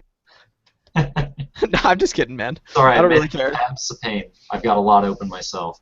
We all do that, man. So All right. yeah, I see him on the ground, and Rizzo, what happened? Backfire, and he's getting away, but as far as I know, the doors are locked. He ain't getting out. I want to make sure he doesn't get out. The others ran down after him. Follow the gunfire. I'm not going to reach them before they get out that door. If they don't get him, there's no sense. So you didn't take damage a lot, did you? Oh, I took damage. You could tell. You could see the splatter of this liquid on the ground and broken glass. And let's see. Yes, I did take actual damage, but I didn't. I only took the one thing of strains. But you can see it's problematic. But the smoke is going. It's gone. Okay. So I would realize that I'm not going to make it to them. Could I do like a medical check? I have just an emergency med pack to see if I can help any of his wounds. Because there's nothing I can do down the hallway. Yeah, for sure. Go ahead. You can make a medicine check on him. Give yourself a boost dice. Give yourself 2 boost dice for having the pack, and it would just be a difficulty of 3 from the poison. Okay. Oh. Okay, yeah, so you successfully administer the pack. We'll just say that your medicine skill is 2, right? Okay, so we'll say that you successfully help him recover 4 strain and 2 wounds. Okay. And with the threats, though, I'm going to say that you unexpertly, like you don't know what exactly to use. You're kind of like, oh, I think this will work. I think this will work, and so you use like the entire med pack. Okay. So like it's unusable again. Like you apply everything to him. Sure. He's just covered head to toe in like band-aids. Okay, so you apply everything in the med pack to him, like just trying to help him, and that's what you recover from that. Okay. I can picture him not realizing, thinking he sees 2 red dots. Oh, that's blood. Right over my eyes. Just everywhere. Just. Wish they trained us better for this. I know how to administer it to myself. You look strange. And just like put it like over your forehead, across your hair. That like when you pull it, it's just gonna rip out. He looks like the Invisible Man now. He's got so many bandages wrapped around him. Yeah. Okay, so servers have mummies in it. exactly, man. Mummies are a big part of Star Wars now. It's like the new fad. So you administer aid to him, and you're feeling a little bit better. Obviously, he did something right, but like you're just covered head to toe in just like bandages and just like everything that you actually don't need to be covered in. All right, how do you proceed? Oh, as you approach this figure, by the way, we'll go back down the hallway. You guys approach this figure who's lying on the ground now. He looks like this. So he looks like that. He's covered head to toe in this armor. Just covered and riddled in blast marks now. He's been hit a couple times. He's removed his helmet. He does not look like Spectre. He looks like just like a normal guy. He's human. And his rifle is lying on the ground next to him. And there's just this smoldering hole in the side of his head, very similar to the scientist that you shot earlier. Oh, the holdout blaster is in his hand, and he's lying with his eyes closed to the side.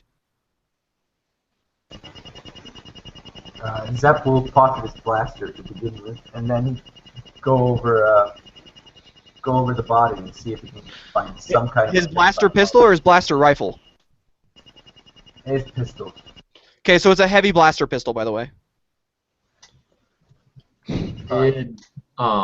Do you guys radio us at all to let us know that the fight's over and that he's dead or anything?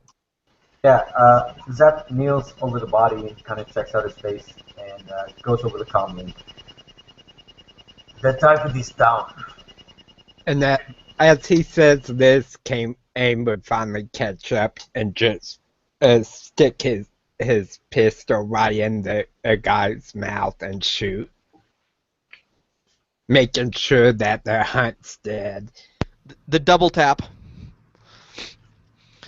Yeah, so you shoot him and back through the back of his head, and you hear his head kind of like convulses a second as you shoot him, obviously triggering some sort of a neural response as you shoot him through the brain, basically, and his body just kind of slumps. If he was dead before, he's most definitely dead now. Zep just looks up at Kane with disgust. He's like kneeling over the face as he blows it off.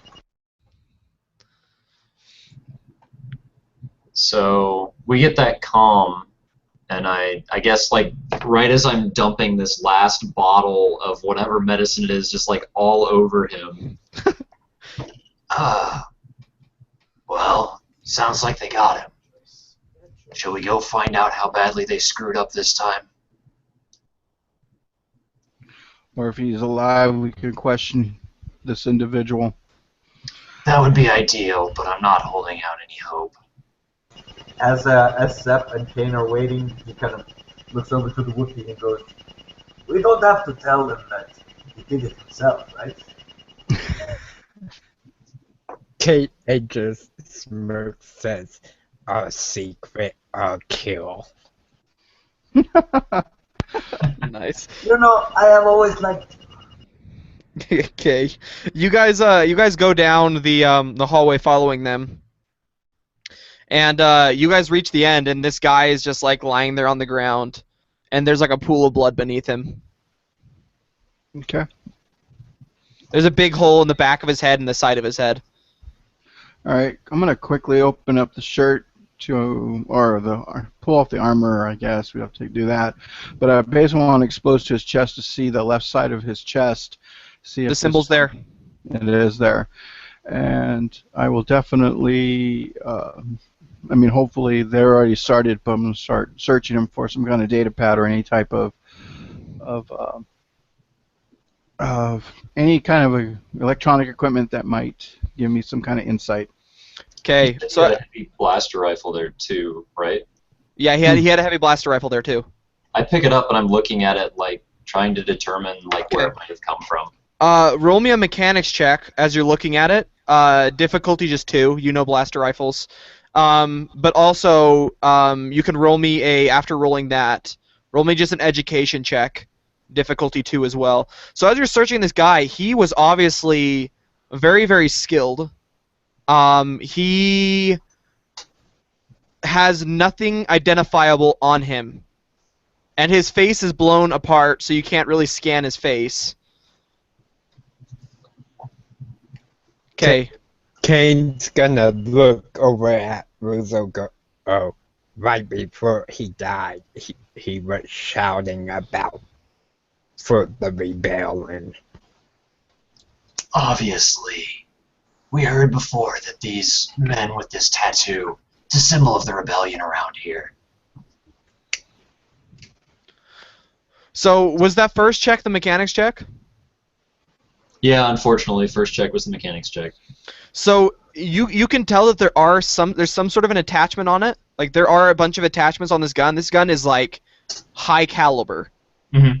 Like this is a a gun used by a very skilled shot. And then with the knowledge check, as you're looking at this weapon, you can identify that it's a special kind of heavy blaster rifle that is contraband actually. It was outlawed by the Galactic Senate, simply for being just too deadly. I mean, like the weapon is effectively, it's like kind of like the what is it called? The Geneva Convention or whatever, like where they outlaw weapons. Like this is outlawed. Like So this weapon is like high caliber. that could actually be from like my homeworld then, because they're known for like super high-end rifles and things like that. Do you know what? We'll say that it is. This is like one of those high-end weapons that like people pay like 3,000 credits for because it's such a good weapon. Yeah, he definitely picks it up. Like I look at it and These rebels are well funded and have good taste in weaponry. I like sling it over my shoulder as well. So I've now got 2 blaster rifles. Okay. Zep takes a look at the blaster pistol he took and tries to see if there's something special about that as well. Yeah, go ahead and make me a mechanics check. Difficulty 2 as well. You mentioned he shouted for the rebellion. Yes. Say anything else to you? No. Oh, nice. Oh, those were his last words. However, seeing what he's equipped with, I have my suspicions that a cartel might be behind him. So I'm gonna hurry and tell you real quickly what the modifications are on this pistol. So it's got a longer barrel, marksman's barrel. So you have an additional, like it has an innate talent, which is sniper shot. So if you want to look that up, that's in the Edge of the Empire book. It's under the Assassins, I believe. So it's got the sniper shot innate talent, and additionally, you get an additional boost dice when you make an attack with it at long range. Awesome. And you don't know what the modifications are on your weapon, by the way, Ravas. You just know that it has modifications. That's fine. Do I know the damage in order to just write that down? So it's going to do 10 damage, more than a normal heavy blaster rifle. Okay. And then it also has a couple of things that will come into play when you shoot. Just tell me when you fire in that weapon, and I'll tell you what you add to it, depending on what you're doing. Sounds good. Okay.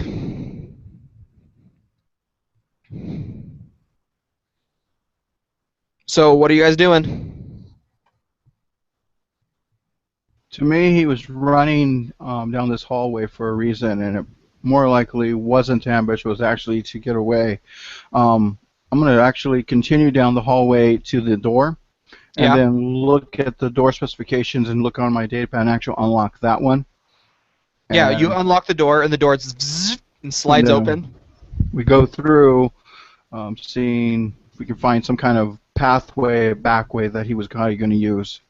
But I do have a location to look next, which is the XT23S, blah, blah, blah, Z1C7. I think Kane would actually go through the door in front of you. So and kind of just take up a guard. Because Russo's not looking good. Yeah, well, I'm going to let him do that. I'm just going to make a kind of like not an inside joke, but just, yeah, sure. Let the rug fall in front of us. Okay. Roll a perception check as you go through the door. Okay. Just to notice a little something. What's the difficulty? Difficulty 3. 3. I'll just be looking at the body while this is happening. Yeah. No, not that. Oh, wow. Okay. There's one success for our Wookiee. Okay. So you guys see it almost immediately as you kind of... Oh, and a triumph. Okay, so tell me what the triumph is after. But you notice on the ground wet footprints that are leading up the ramp in a way. There was a second person here. Time for the rookie to hunt. What do you want for the triumph? Got it. Mixed in the liquid, it's actually some, like a drop or two of blood. For DNA scanning, okay. Not necessarily for that, but it's to kind of saying that the two bodies were not just physically, but they were physiology linked. So if he got hurt, he's getting hurt, but he can regen it a little bit faster or not get as much damage. So by doing this, we were able to see that that's why he has to be by one, because it gives him more life. You have to kill one or kill him. You understand what I mean? There's a link of a body. He is linked to a body. Oh, So- are you saying? And now we're able to follow his blood, not just water, so it's a little more physical. So once it dries up, we can still follow little blood splatters. So you're saying this other person was injured in some way, so you're able to track him a little bit better and easier. Okay, if you want to say it that way. I think I was going more sciencey on it, but Okay. Well, I mean. yeah. But basically, that's what it is. It's just you're able to see them. Okay. Yeah. When there's no more water, we can still follow some of the blood splatters in this area. Yeah, the footprints are visible. There's like blood inside of it. It's kind of welling up and swirling inside of the water. And you can tell, I'll also give you this for the Triumph, that it's actually fairly recent. Yep. And well, since you're kind of saying for the scan, might as well make a DNA scan, and go ahead and we'll just keep going, and I'll point at it, like, let's go, follow that. Go boy, go boy. Team would just nod and start tracking, since he Expert does tracker. have expert tracking.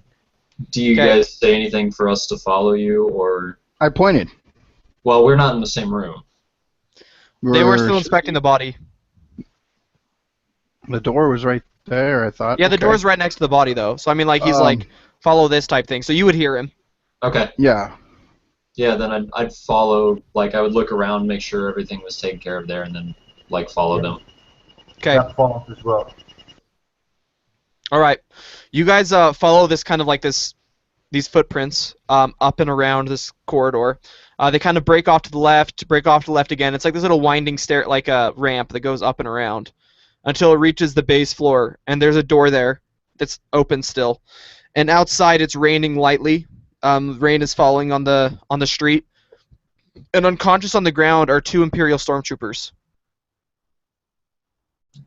Well, seems the incompetence continues. They brought along the skirting squad. All right. Kane's yeah, gonna my kind character. of chuckle and say, "That's why they hired us." Yes, seems they felt we weren't quite equipped, but perhaps we weren't, since the guy is dead.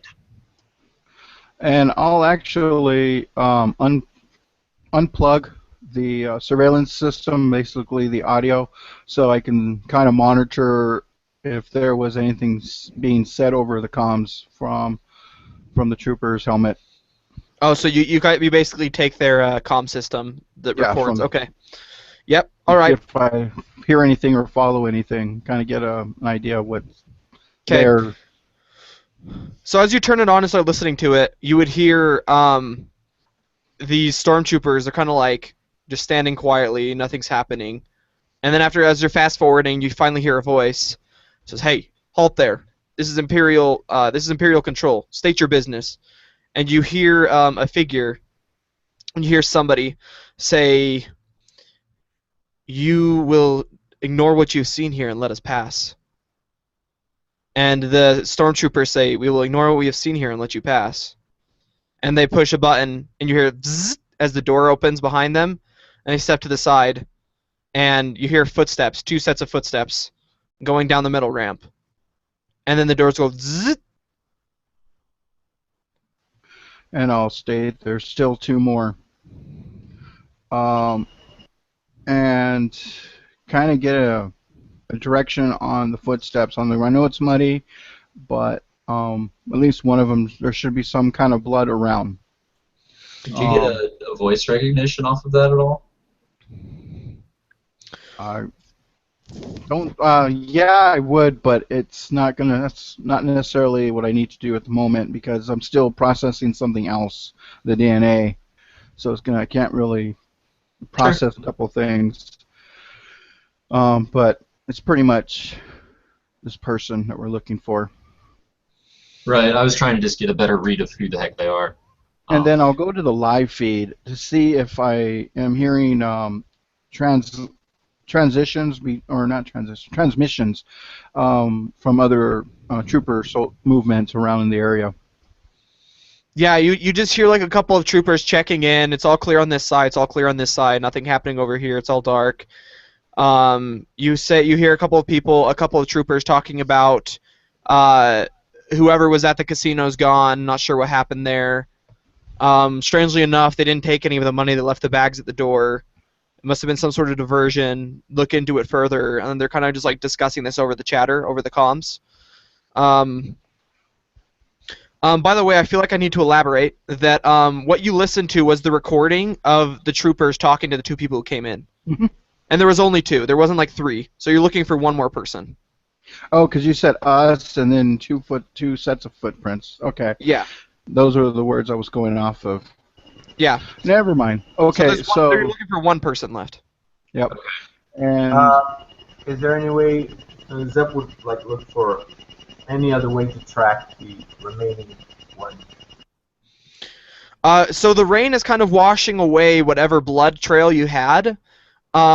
But you do have those coordinates to go off of. You want to use those. yes, we would be trying to. so, yeah, before we run off, though, like while you've got the trooper comms,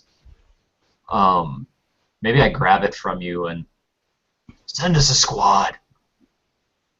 this is identificate, lists off an identification number of thing. Send us a squad.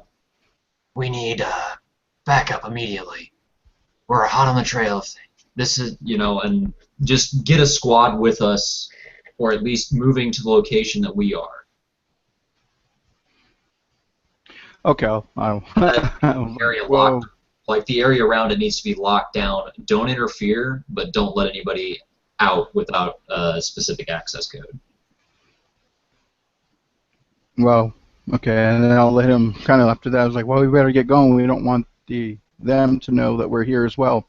This is a part of our training. If we can do this without them not realizing we're here, our friend that needs to be eliminated might be aware of that as well. So we can't have much information. So let's go to the coordinates, and I'll kind of follow it. And I guess that'll be our next destination, kind of going the back alleyway away from open area to be seen. So you guys are heading over to the Black Star Casino? That would be it, since it's... Okay. That's the coordinates. Okay. Mhm. So you guys make your way over there. You get a response over Imperial Chatter that they're currently in the process of locking down the Lady Fate Casino. And as you guys make your way through town, you're able to follow the coordinates very easily. I want you guys to make perception checks. Difficulty 3 with a setback dice. And no setback for the thermal vision. Okay, so thermal vision's going on.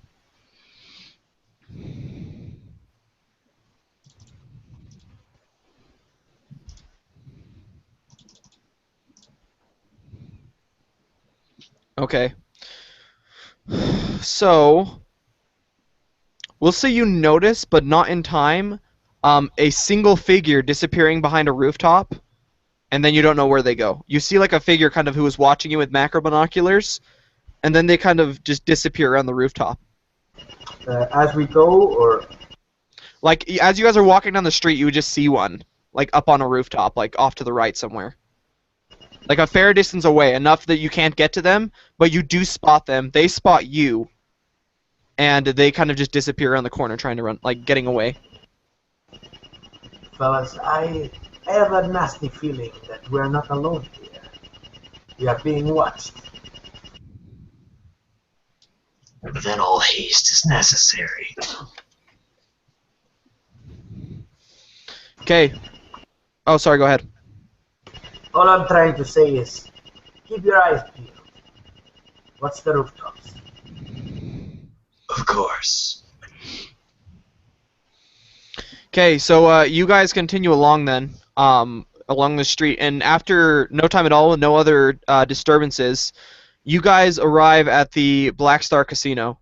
It's very dark inside. There's no lights. Very dreary. As far as you can tell, I mean, now you're kind of in the slums. There's no movement around this area. Everyone's very quiet. Everyone kind of avoids you as you're four very scary-looking people with a giant Wookiee as well. They steer clear of you completely, splitting to the side, kind of like the sea. And you guys approach and you see this casino. It's just dark on the inside, just dead, decrepit, falling apart building. All right. Zap pulls out his electro binoculars and tries to take a look at the roof and the top floors, see if he can see some movement. Nice. Okay, roll me a perception check. Difficulty 3 again. But give yourself a boost dice for having the binoculars. I have a set as well. Can I, like... Yeah, do the same check. Okay, cool. You said perception? Yep.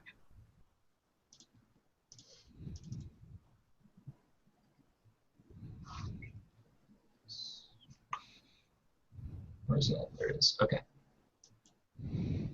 Oh, nice. Same roll. Okay, you guys spot on... Well, we'll say one of you spots on the roof, one of you spots on, like, the upper 3 floors. A dark shadow moving across the windows as if they're kind of, like, on patrol. I see something.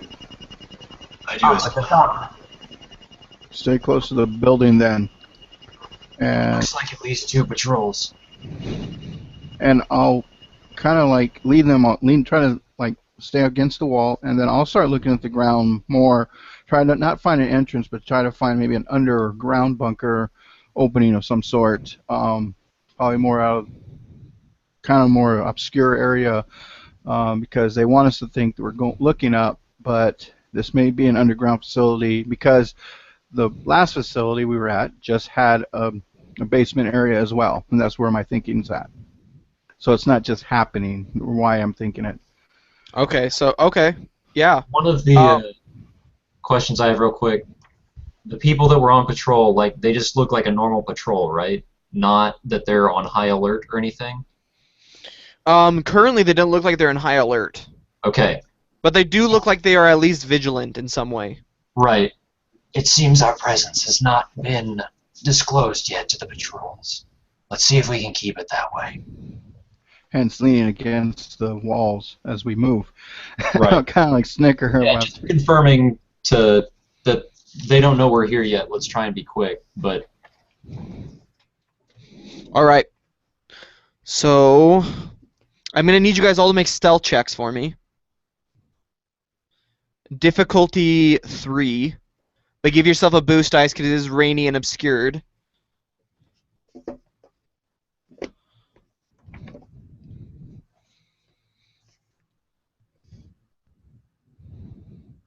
Like any other game, we're stealthy as our least stealthy.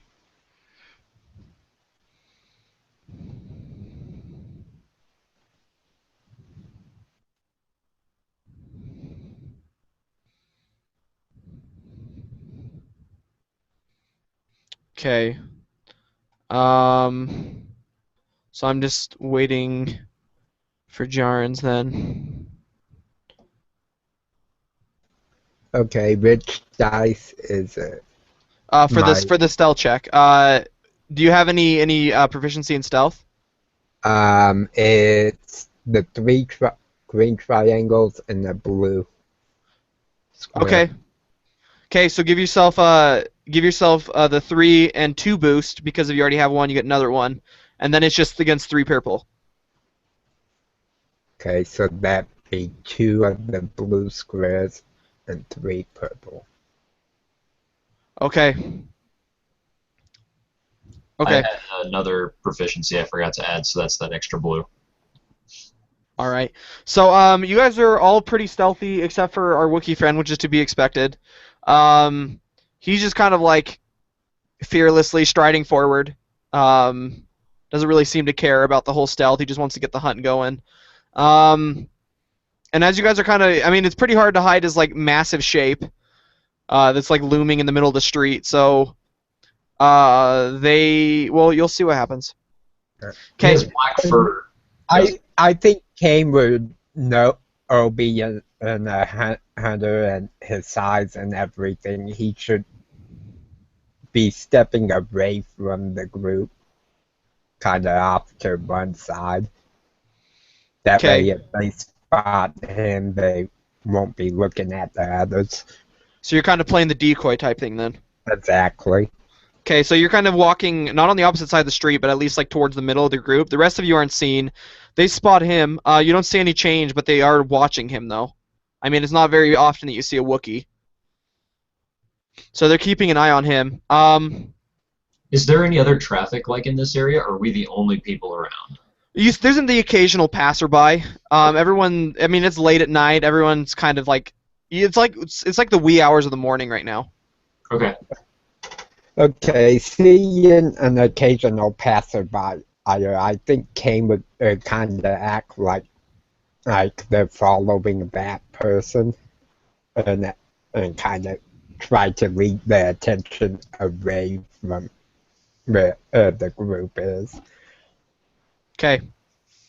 So you lead their attention away. They definitely fall for it. I mean, you're kind of playing it up. They're watching you. They don't spot the others. I want you guys to make a. Let me see. Okay, so you guys are stealthing forward. You guys are looking for some sort of an underground entrance, right? Okay, so It's kind of looking for like any entrance. so you see a couple of like boarded up doors that have like rubble and stuff piled on the way, type thing. Like this place is off limits.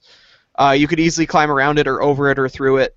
But I need you guys to make me perception checks then. Difficulty 4. To see if you spot this. I'm gonna use a destiny die. Okay.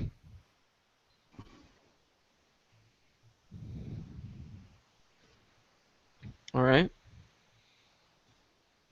Oh, nice. Okay. So you guys do in fact spot it. You can see this kind of like a discrepancy in the wall. And as you get closer, you can see that it's a very well camouflaged door, like a sliding door, and like hidden beneath like what looks like a rock in the wall type thing. If you flip it kind of to the side, you'd see like a data pad, like a data entry, like a password check-in thing. All right, and this is where I'm going to plug in with my data pad and actually kind of let the process work and do my computers with Okay, it. go ahead. to Difficulty unlock 3. it. And it's a security system is on top of it, so bypass security. All right, so I see what that's And that's doing. like it gets rid of setbacks, right? Yeah, it sets any setbacks that have to do with it, which would be up to 2. Okay, And there were 2 on then- it, so you have no setbacks then on it. So just difficulty 3. And automatically going to be doing it defensively, so we got 2.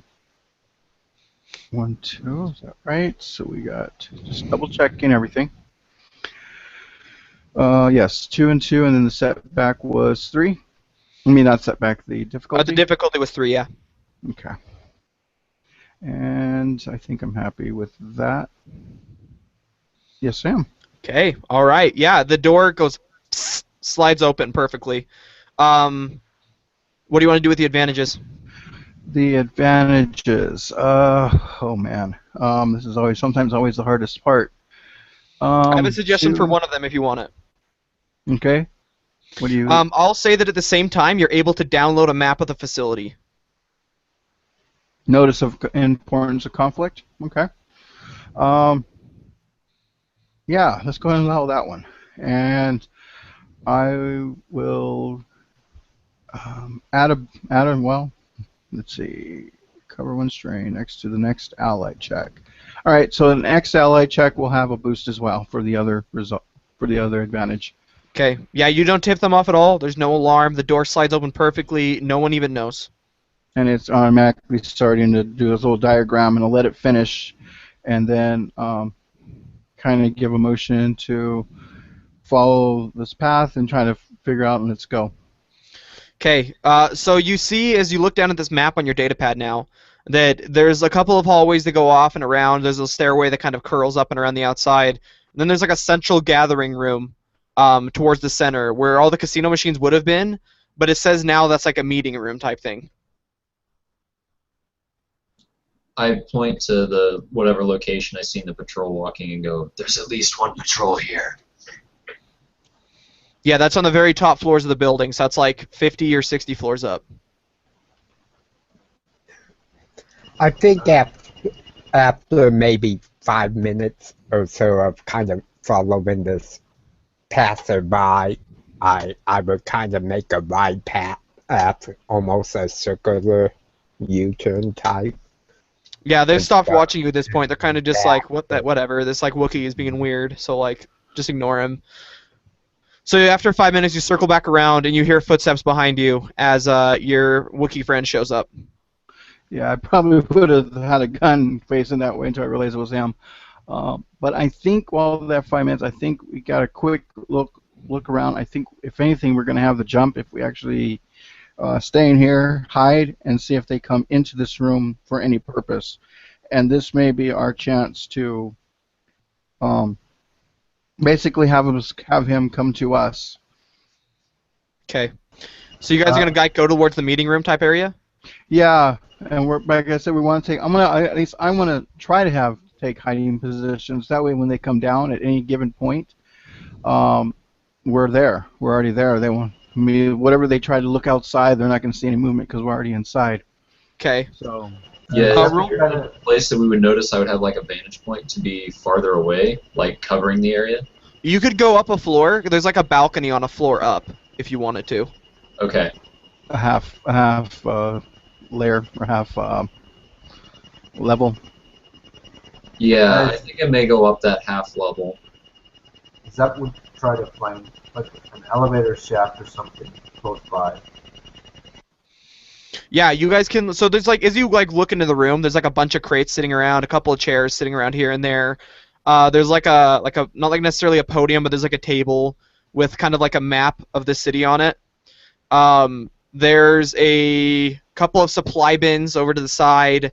There's like a door on the far right that you guys came through, and a door up in the corner like far left corner, and then an empty elevator shaft where an elevator used to be. So that's empty and the doors are open. To the far left of the room, like the back left corner, there's like another door that must go off to somewhere. How big are the supply bins?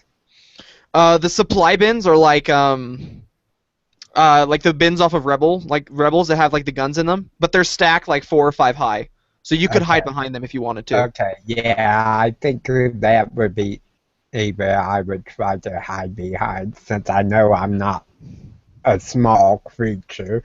Yeah. Okay. So you guys all post up and hide. I need you all to roll stealth checks for me. See how well you hide yourselves. And how long are you willing to wait to see if someone shows up? That's a trick question because I could say they're a week, but that's me.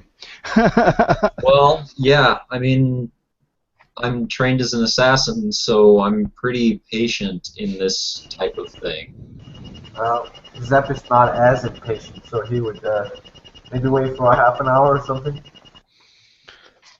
Okay, you don't have to wait for half an hour. That's plenty of time. You guys only wait, huh? I think Kane would be able to wait for like an hour. He's used to hunting and waiting and wait.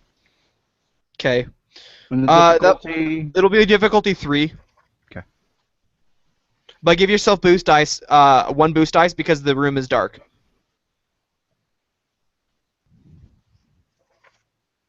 I have a second boost from Stalker passive.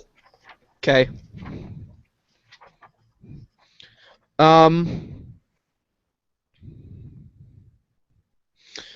So I'm gonna add a destiny to the hiding roll. okay. All right. Oh man. Okay. He's adding a destiny, he said? So when you add the destiny, it gives you a Doesn't it upgrade one of your It dice? upgrades Yeah. one of your dice, yeah. So just roll a yellow. Just roll me one yellow. Okay, so you actually do succeed then. Mm-hmm. All right. Okay, so you guys all post up at your individual positions, and after some time, you hear footsteps approaching the room, and conversation. You hear him saying, you hear somebody saying, in like a very robotic voice, it's obviously being changed by something. He says, "I don't want to hear your excuses. I want to hear results. How are we not aware of them showing up?" And he says, "Well, we found somebody trying to get into, trying to hack the system, but I mean, they've attempted that a fair amount of time. We didn't think it was anything. Well, obviously it was something if Carrick is dead. They killed him quite handily, actually, and kind of disappoints me." And he says, "Listen, sir, we're doing the best we can." And he says, "I understand. I just feel at times we could all perform a little bit better." The person responds to him, and he says, "Well, I mean, nobody's quite perfect." And he looks at him, and at about this point, they kind of round the corner, and you see that familiar mask. It's Spectre. And he's talking with what appears to be somebody who's kind of maybe like a right hand or something. And he's saying, "Well, not everybody's perfect." And he kind of like, he says, "Well, everyone's not perfect, but at least we can do better and progress." And he kind of just shakes his head, and he says, "Fine." And he kind of looks at him, and he says, "Have there been any security breaches?" He says, "Well, we spotted a group of 4 people walking down the street, maybe 15, 20 minutes ago, somewhere around there. And I was not informed of this." "Well, they didn't quite, at least we didn't spot them showing up here. We haven't received any warnings over the security comms, nothing." He kind of looks at him and says, "I want the watch doubled. I want to make sure that they do not show up here." He says, "Yes, sir." And he turns and walks back out of the room. Before he actually would, and this is who's turning around?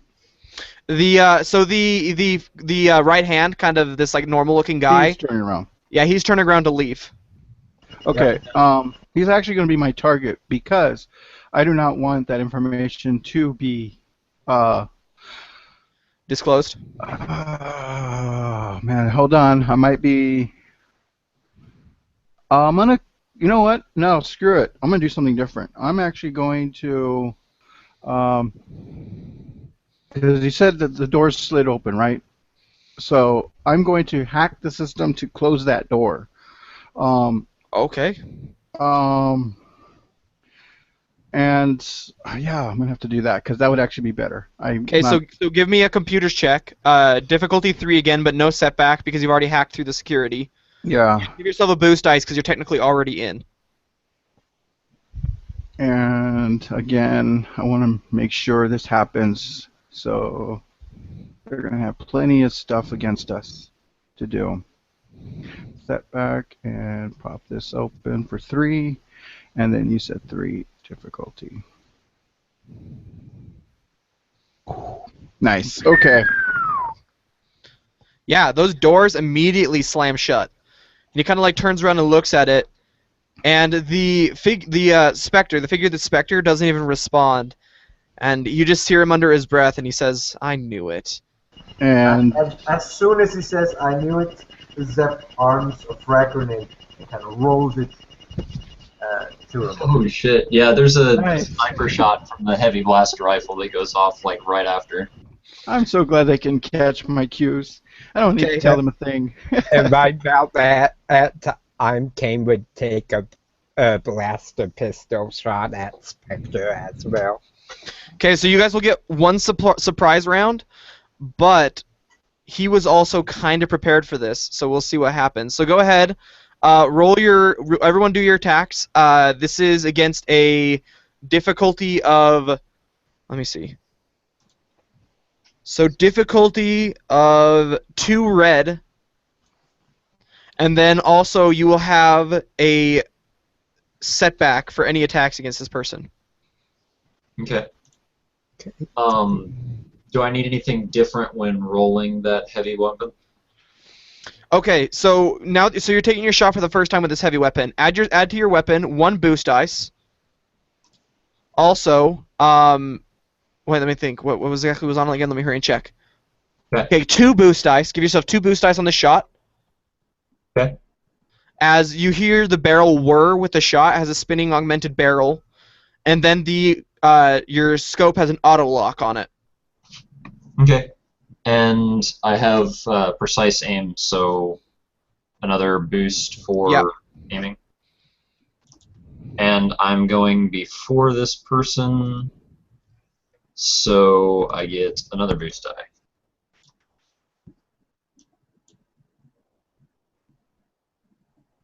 Wow. That's a crit. A crit, but it's like it failed. Oh, I thought I was okay. Never mind. It's not a crit because you have to do damage. Yeah, there is so much advantage. What the heck do I do with that? Well, now this is where you would come a question which a lot of people don't know. Now I'm not sure where I heard this, but a lot of people. I think it was in the Tides of Change group where they're doing 3 for a success. Is that what you're doing or no? 3. We can't hear you. You're muted. 3 advantage get turned into a success. Is that something you're doing? Muted, Ty. You're muted, Ty. I said yeah, I'll allow that. You Okay. you have to use 6 though, because you need to get 2 successes to hit him. So 1. Because you've already got 1 failure. 3, 4, 5, Okay, 6. I still have 2 advantage. Yeah.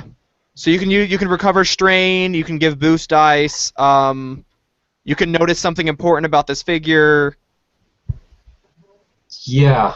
Let me notice something important, because I don't have any strain to get rid of. Okay. So what you do notice about this figure is that hanging at his waist is a lightsaber. Okay. Which we expected, so... But it's guaranteed. But then as you watch him, the robe twists to the side a bit, and it's a double-bladed lightsaber. Cool. And then what do you want to do with the other boost? You can, your other advantage. You can give a boost. You can recover a strain. I'll give a boost. Whoever goes next. Okay. Yep. All right. So I want to step back for him. Like his attack or whatever would be like a setback instead of the. Can you use advantages to give setbacks to people? I'm not aware of this. I believe you can. Hold on. Let me look at the combat. I think in order to do that, you'd actually need 2 of them to give to an. Okay. Yeah. Then give a boost to the next guy. Okay. So you will hit him. That'll do 10 minus his soak, but he's also going to use an ability to take strain to parry some of the damage. So he brings up the lightsaber to deflect some of it. It'll still graze his shoulder, but it definitely doesn't do nearly as much damage as you were hoping it would do. Okay. Okay. That's 16 and 18. All right. Anything else? I think that was it for mine. Oh, for the grenade roll, it slips out of your hand and lands next to you. Shit. So you might want to use your maneuver to get the crap out of there. Yep. So you dive out of cover, making yourself visible to him. So he knows where one of you is. The shot goes off. He knows where the second one is. And then you were going to make a shot with your blaster pistol, right, Wookie? Yep, I'm looking at it now. I think I'm gonna go ahead and add a destiny. Okay. So it'll be 2 reds and a setback against whatever your blaster pistol shot is. Okay, 2 reds and a setback. And range lights 3 green.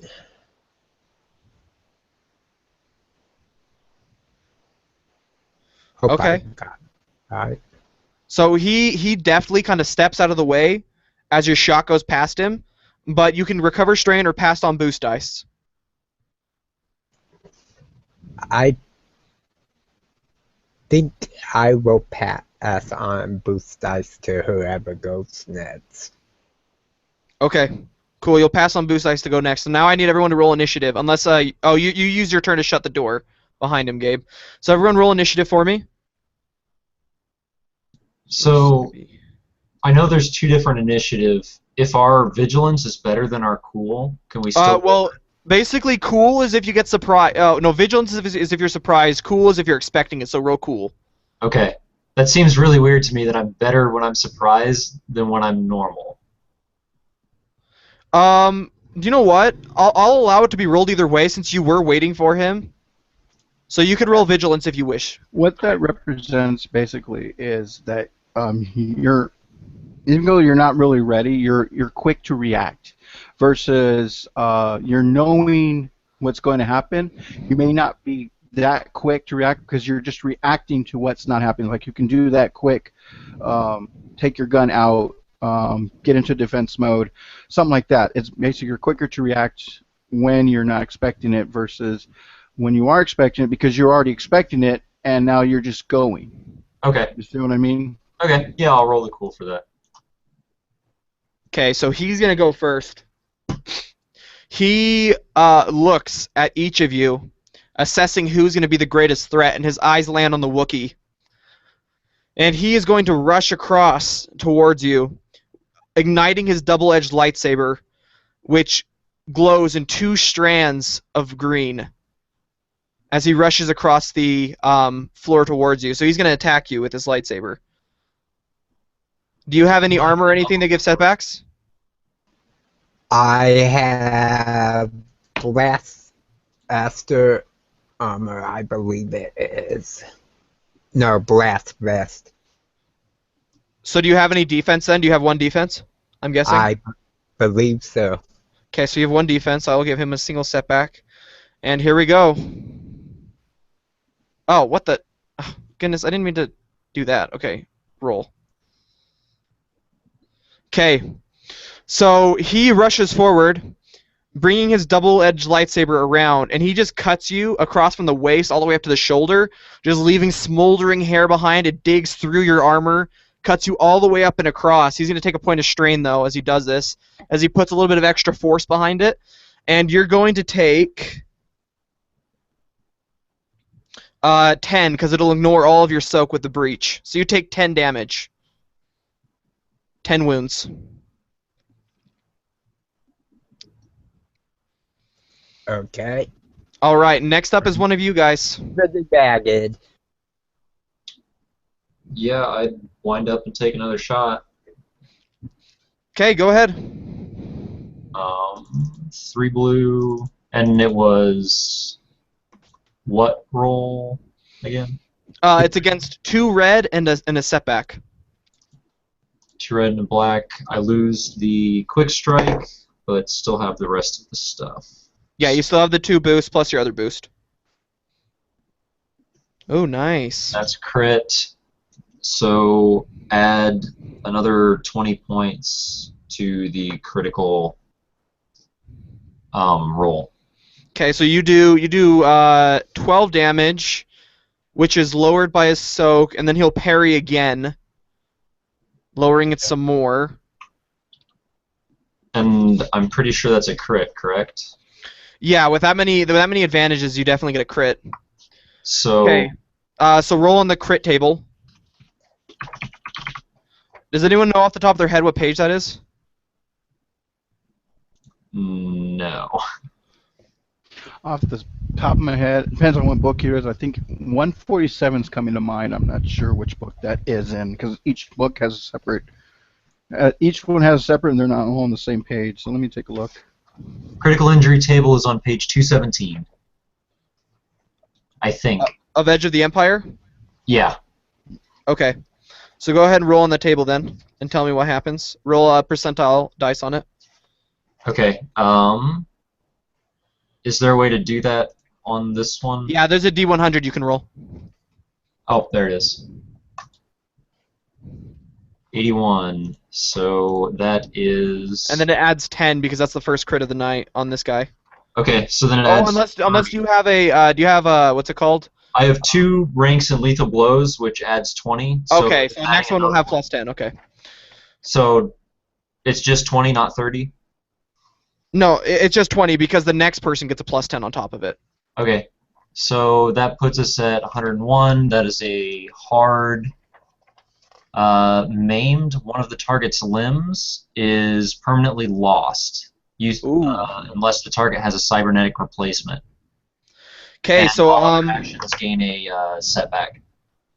So I'm going to say that your shot blows, not the arm holding the lightsaber out because he's able to kind of dodge out of the way of it, but it blows his arm off, his left arm. He's wielding with his right arm. So his left arm just like collapses off the ground. He goes like, ah! And he kind of just screams in pain. Okay, cool. And he looks up at you on the balcony. Just malice. Well, if you could see his face, you'd probably see malice. Yeah. And he has a setback for all of the rolls he does. Yep. All right. Next person to go. I'll go next. Yeah, have other people go. I'll go last in the round. Make it easy. All right. Alright. Zeph is just hiding. Shit. Pulls out a stun grenade and rolls it in the direction of the dude. Okay.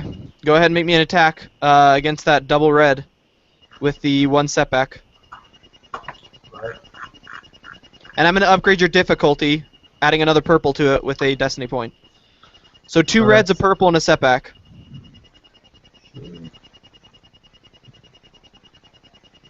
Okay.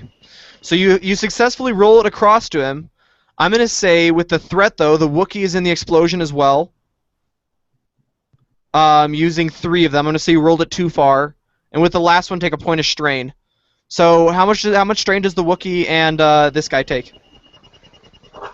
They take 8 strain. Okay.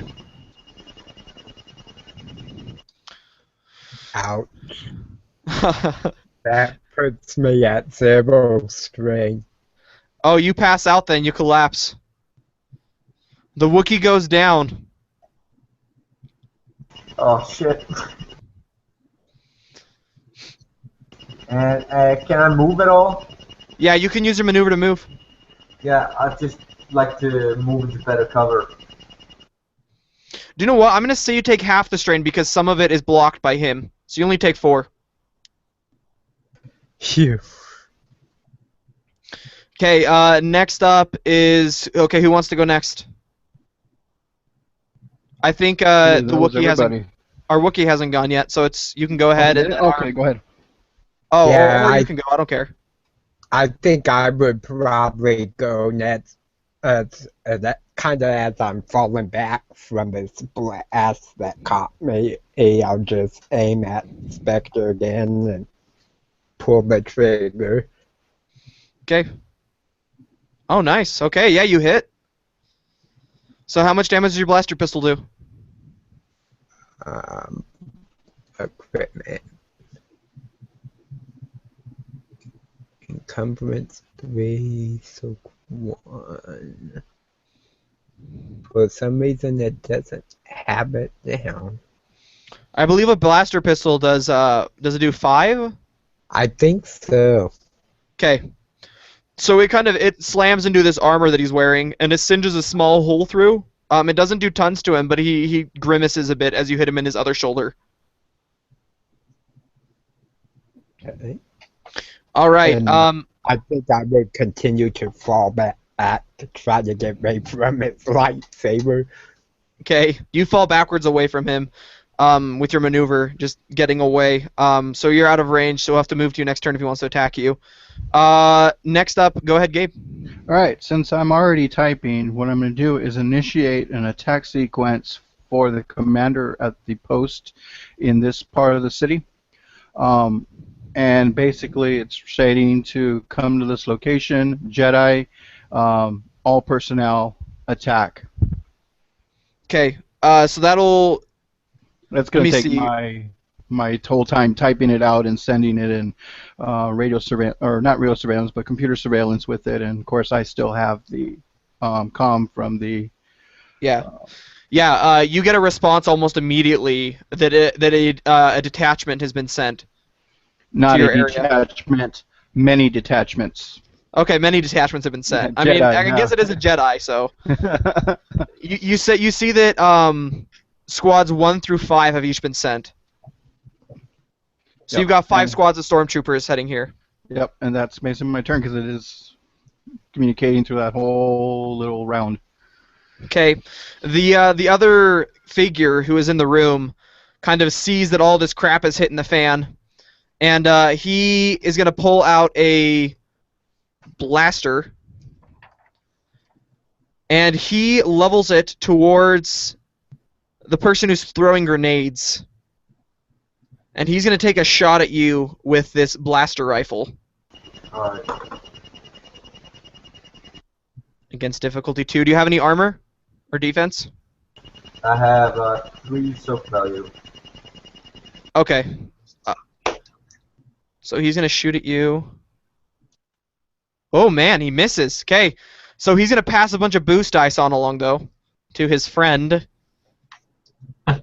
which is worrisome. Okay, so he passes those along, and next we're back up to his friend. So Spectre, having his arm just get blown off, looks up towards you. Okay. He looks up towards you, and you feel something like grip you. Okay. Like you feel like hands basically close around your body, and he's going to throw you from this upper deck down to the floor. That's a pretty far pull, because I was like sitting back in a corner, wasn't I? Yeah, you were up on the balcony, but he reached out with the force and moved you from Right. there, throwing you down. Okay, but I mean, like, I wasn't right up on the rail, right? Yeah, I mean, you were back away, so he's like, he'll just like lift you up and like throw you, I guess, Okay, almost. that's fine. So let me see. Is there like a rule for how much damage you take depending on how far you fall? It's 10 times per silhouette, and if he's using one of his light sides for a silhouette strength of 1, he's going to take 10 stun damage. 10 strain? 10 strain, yeah. Okay, so he'll pick you up and throw you off the balcony, basically down onto the floor below, giving you 10 strain. It can be So- soaked, so whatever you soak. Yeah, is there anything for dodging that? Because one of the things No. I says, He like, used when used the targeted by a force. combat check, which this sounds like a combat check, I can perform a dodge to, like, avoid something or other. It to upgrade the difficulty of the check. This It- isn't really a difficulty you can upgrade. He basically just reached out with a force, picked you up with it, like which really can't be dodged, and just threw you off the balcony. Okay. So I Like mean, said, but what's wording your just soak? says combat check, and it sounds like combat, but that's fine. 10 strain. Yeah, what's your soak value? Because the strain is lowered by your soak, I have a soak of 4. so you only take 6 strain then. Okay. So he throws you off the balcony, and then with his maneuvers, he's going to take a defensive stance to give you guys additional setbacks when attacking him. Okay. You can't take a double defensive stance, can you? No. No, it's just one. Okay, so It's, he'll just take one defensive stance. All right. Yeah, he's either taking the cunning, willpower, whatever, or whatever. You know, if he has multiple styles, he can only take one of them at a time, and it's probably the one he's using primarily at the time anyway. Like Okay. this style.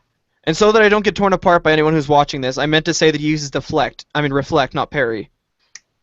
Just making sure. All right. So go ahead. Whoever wants to go next. Yeah, I guess unless somebody else has something specific, or if we're just gonna attack again, I would like pick myself up. Yeah, my And- combat man's monsters go. Yeah, pick myself up and just take aim. I would use precise aim, so he's going to reduce the target's melee and range by defense by 1. Okay, And so that then- would make it so that you only have one setback then. By the way, are you using a destiny point, or if not, No. I'm going to use one. Okay. Well, I mean, if I hit him, then I might.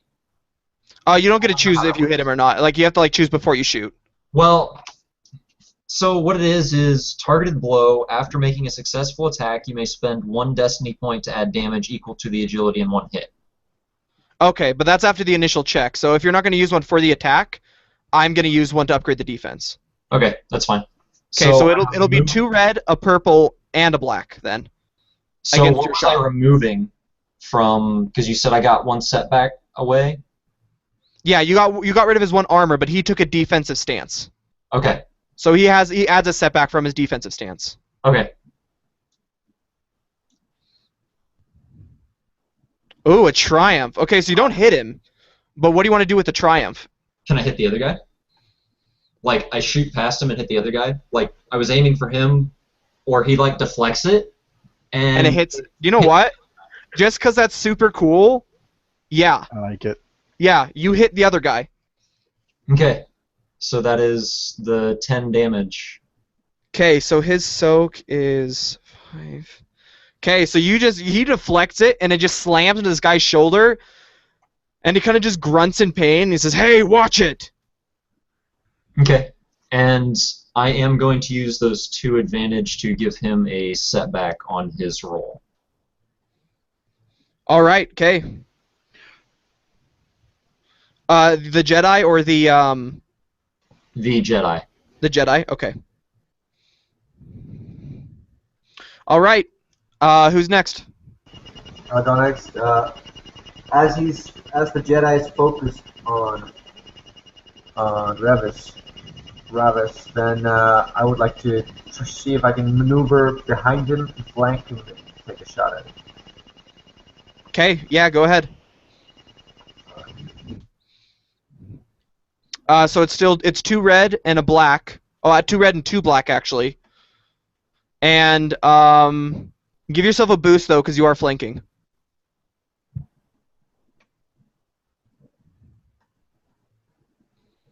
A despair. Okay. So you hit. So you shoot at him. You clip him in the shoulder. How much damage do you do? It's 7 damage.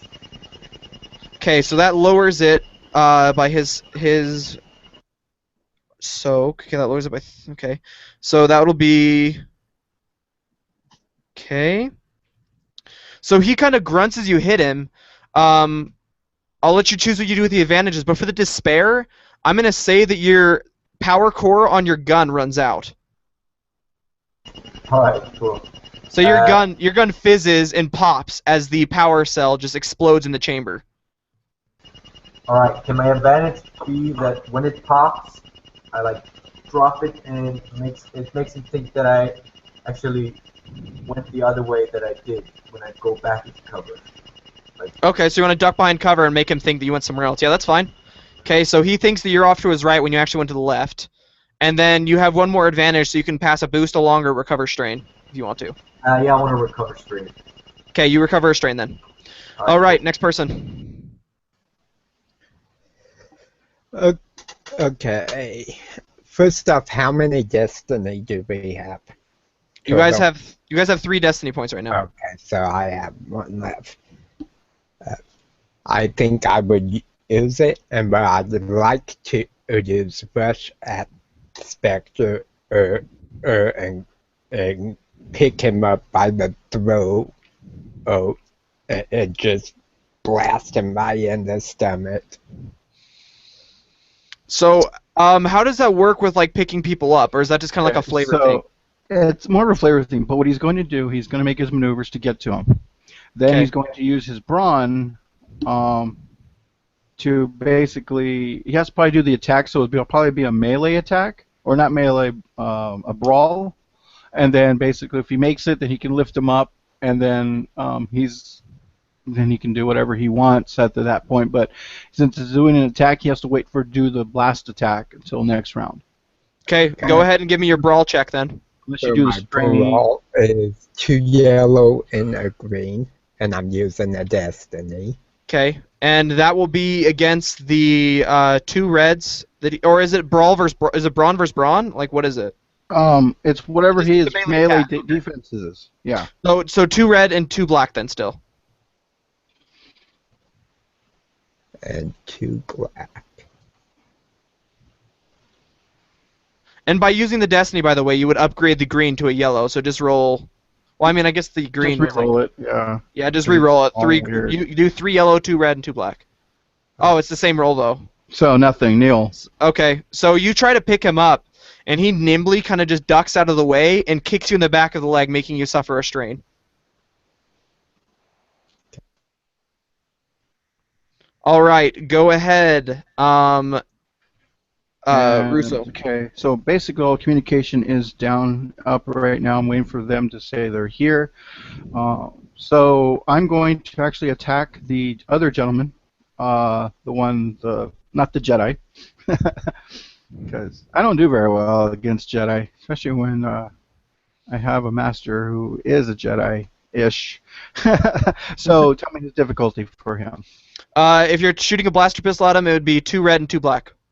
Not the Jedi, the other one. Oh, at the other guy. Okay. It would be 1 red and 1 purple. Holy cow, that's still hard. Okay, so I have to believe in myself and my blaster, and I'm new. No one knows about me.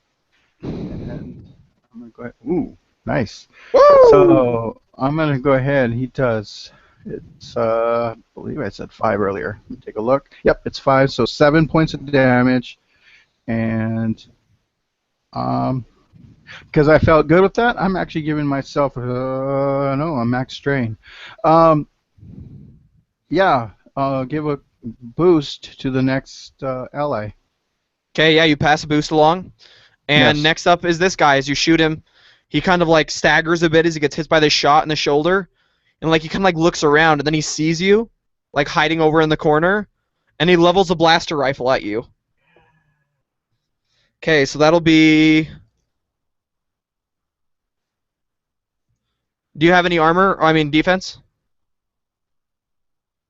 No defenses. Okay. I'm a computer geek. What do I need defenses for? Oh my gosh, dude, this guy sucks. Okay, so he'll just pass a boost along to his friend, I guess. He takes a shot at you and it misses completely. I mean, you shot him in the shooting arm. His shot goes high and hits behind you. Okay, Jedi. As you step forward to try and like pick him up by the throat, he is going to attack you, Wookiee. Against, and you didn't say you had any armor, right? Any I defense? have a blast vest and 1 soap. Okay, alright. So he brings the double-edged lightsaber around towards you, and here we go. I don't think he has any other bonuses to his attacks or anything. No, okay, it doesn't. Here we go. Oh! So that's gonna hurt really bad. Oh, and I forgot the boost dice.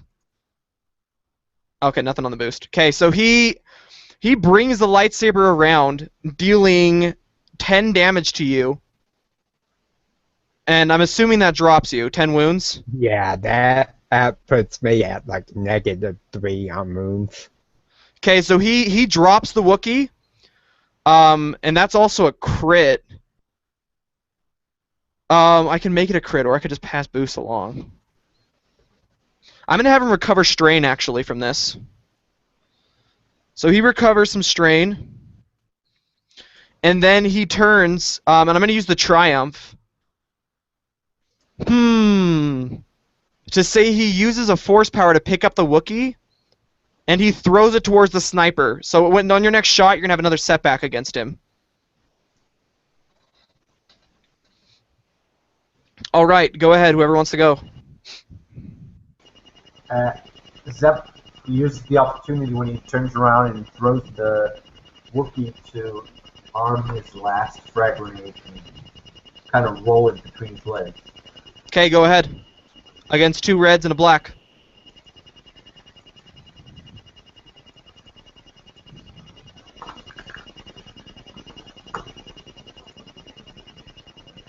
Ooh, you hit. Okay, how much damage do you do? I do 10 damage. Okay. So that's lowered by his soak.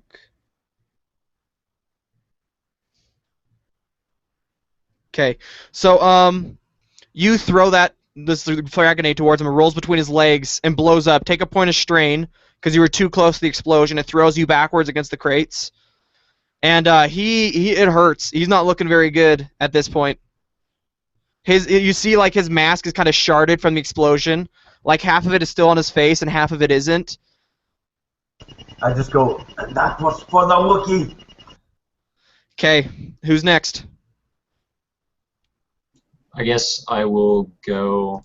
I am going to flip a force point Okay. and take another shot.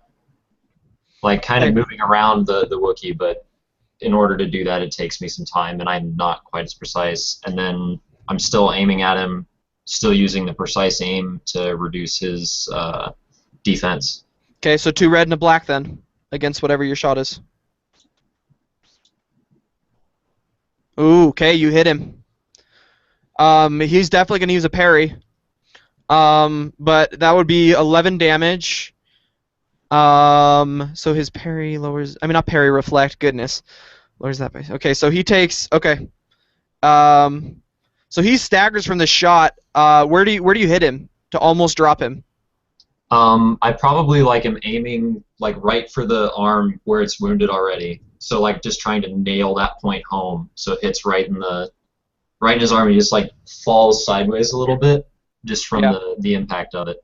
Yeah, he kind of staggers a bit from this blow. The hole in his arm widens, and you see him just grit his teeth at you as he eyes you, and raises his lightsaber, pointing it towards you like I'm coming for you next type thing. All right.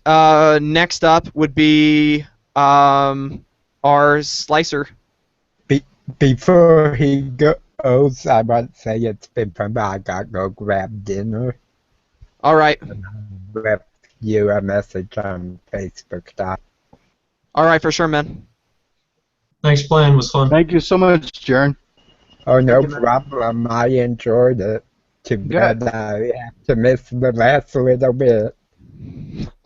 Well, you can always watch it, man. I'll post the link in the. I'll post the link after the game, and we can talk about the channel stuff. Okay. Okay. Yeah, I'll probably only be gone 30 minutes or so. Okay. All right. Next up will be our slicer. Go ahead. Yep. And I'm going to take aim at the other gentleman as well, so I still remember the difficulties I needed. So it's going to be 1 purple, 1 red, and no setbacks. Yep. I'm using my weapon, and what do we get? I don't even know. Okay, so... Oh, yeah, that hits. 7 again. 7 more points to him. Okay. All right, he reels from this shot also. Definitely not looking very good. And take a point of strain for that, then. We'll just say the sniper, the shot that went past behind your head, some of it singed you as the sparks fell upon your neck. All right, next up is him. He's seeing that his ally is getting messed up by this sniper. So he levels the shot towards the assassin, towards Ravos, and he's going to shoot at you. And I will flip a point to upgrade that. So he sees that he's getting shot by the other guy, and he's still coming at me? He sees that his friend is on the ropes. Okay, so he's just yeah, he's dead anyway. Well, he sees that you're the legitimate threat in the room, basically. Okay. The other person's shooting him with blaster pistols and stuff, but I mean, his armor's taking most of it. But he knows if he gets hit by that heavy blaster rifle, he's done for. Right. And he's not worried about the other guy that was being shot at too, right? Yeah, no, he sees that you're the legitimate threat in the room. Okay, that's fine. So that would be difficulty 2, and you said you had an armor, so here we go. And any combat check, they suffer a penalty by 1. So upgrade the difficulty of the check by 1. Okay. I'll just, I guess, reroll I think that's what he did. He already did that because of the armor, right? Is that why? No, it's a skill I have that's it upgrades it. I mean, I'm fine with the result that you got. So Okay, yeah, we'll go with the result before because the next one was like definitely not in your favor. yeah. Okay, so he misses, but he like throws you off balance, giving a boost to his friend. Okay. Okay, so the Jedi sees you kind of stumble a bit, and he's gonna rush towards you. Okay, so he's gonna take aim, giving himself a boost. And against, do you have any defense, or just the upgrade? I have 1 defense. Okay, here we and go. Dodge, yeah. Oh my gosh. Okay, so I'll spend 3, I guess, to give him a success. Okay. And then with the other 2 advantage, I guess we'll say that he recovers a strain and then passes a boost dice to his friend. Okay, so you're going to get hit, taking 10 points of damage. Okay, and I have a soak of 4. And it ignores it because he has breach 1. Lovely. All right. That hurt, but I'm still up. Okay. All right, so he slashes you across the... Okay, he's going to get back at you. He hits you across the arm. At the shoulder, he doesn't cut it off, but he cuts deep along your shoulder. Okay. All right, next up is whoever wants to go. Out of you 3. Yeah, I'll go next. How far away from him am I? You're probably about like 20 feet behind him. How about the other guy, not the Jedi one? Oh, the other guy's probably... He's like across the room, so he's like medium range band. Alright. So I'd like to run up to Already him. hurt. Just take him out. I'd like to run up to him and punch him in the face with my shotgun. Okay, go ahead. Make me a melee check against 1 purple, 1 red, and no setback. So you're going to attack the other guy instead of the Jedi that's on my face? Yeah, I mean, I ruined my blaster pistol. You have another one because you picked it up from the rebel guy. Yeah. I have a blaster pistol. Okay, can I retcon and like pull up my other pistol and fire? Yeah, that's fine. Go ahead. That's a maneuver to pull out a weapon, so you pull out your weapon. Alright, cool. That makes more sense. So 2 red. 2 red and a black for shooting at the Jedi. Alright, cool. And what bonuses does he get for shooting this weapon, since he doesn't know it? He already shot the heavy blaster pistol, but that one's the he one that did? fizzed out with a despair. I'm using Oh. Okay, so you hit. How much damage does your normal pistol do? I think it does 6 damage. It does 6? No, 5. 5? Okay, well, he's going to use Reflect because he doesn't want to die. Blaster So- pistols do 6. Yeah. Not 5. So that would be 8 then. No, 9. No, that'd be 7 then with a success. He only has a soak of 4, so he has to use Reflect. So he suffers 3 strain to reduce it by 7. So he takes no damage, but you will take 2 points of strain as you trip over like a box as you're shooting towards him. Alright, cool. All right, next up, whoever wants to go out of you 2. Alrighty. And... I'm not the combat monsters you guys are. But the only thing I can do is make sure the other is hopefully dead at the end of this. And because we kind of need him dead, I'm going to use another one. The Destiny. Now I'm going to lower that, bring this up by 1. Oh, nice. Alright, so let's see here. I did do damage. 3 is a crit. Do I really want to use it as a crit, or do I want to use it as... You could disarm him if you wanted to. For 3 advantage, I think, or is it 2? Or I think it's 3 to knock him prone? Well, 3 negates target's defense bonus. Ooh, yeah, I'm going to negate all his no, because he doesn't have a defense bonus. Yeah. Ignore environment effects, disable opponent. Yeah, disable will be the only thing really that can get him. How much damage do you do, by the way? Because that might kill him. Well, that I only do 5, and mine is 5, guys, because mine has like accuracy involved with it and all the other stuff. No, that drops him actually. Okay, perfect. So how do you kill him? Well, he's he said he was shooting at someone else. When I came over to actually try to shoot again, um, it's really nothing spectacular except for probably right in the chest, and it's just a normal. I mean, it's hard to explain. I mean, just kind of shot. He turned, and his attention wasn't on me, so it made it a little bit easier to hit, and just shot him in the chest, and you see the little flare of the cloth of his armor, and then he just kind of sinks down to the ground. Yeah, he collapses this sizzling hole in his armor, coughing up a bit of blood as he does, and drops to the floor. All right, next up would be our sniper. Go ahead, he's up in your face right now. Yeah, so he's right up on my face, and I'm gonna flip the destiny point for that, and I just snarl at him. You think you're so good, Jedi scum.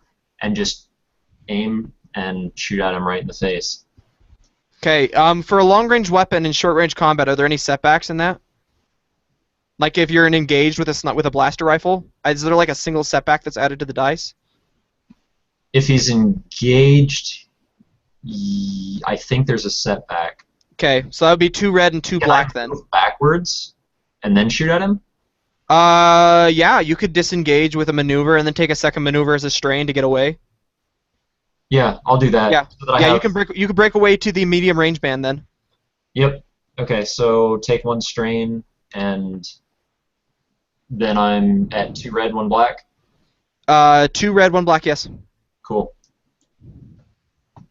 Oh my gosh, I don't know if you can reflect all of this. How much damage is that? Okay, that's 11, 12, 13, 14, 15, 16, 17 points. Yeah, of damage. dude, there's no way. He's gonna try. So he reflects, and he tries to reflect it, but he's like a little bit too slow, and instead, as he reflects it away from his shoulder, like towards his heart, it goes up and hits him in the chin, and knocks him, and just fries his chin right off.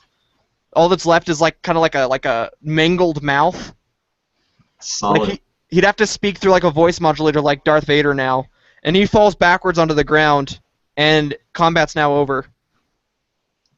So he's lying there, and he's breathing very, very softly. Like you can see his breath kind of rise, and as it's about to fall one more time, you see his hand feebly reach up and push a button on the side of his head, and say, "All Spectres. Spectre 1 down." And then he falls over, dead. Zap walks over to the dead Jedi and kind of kneels by him. He picks up his lightsaber and looks at it, sticks it in his pocket, and looks at his companions and says, "But I guess, job well done." As he picks that up, I look at him and go, "That weapon is not for you." Oh no, are we gonna have PvP going on now? If We can try to take it. to resist that, yeah, probably.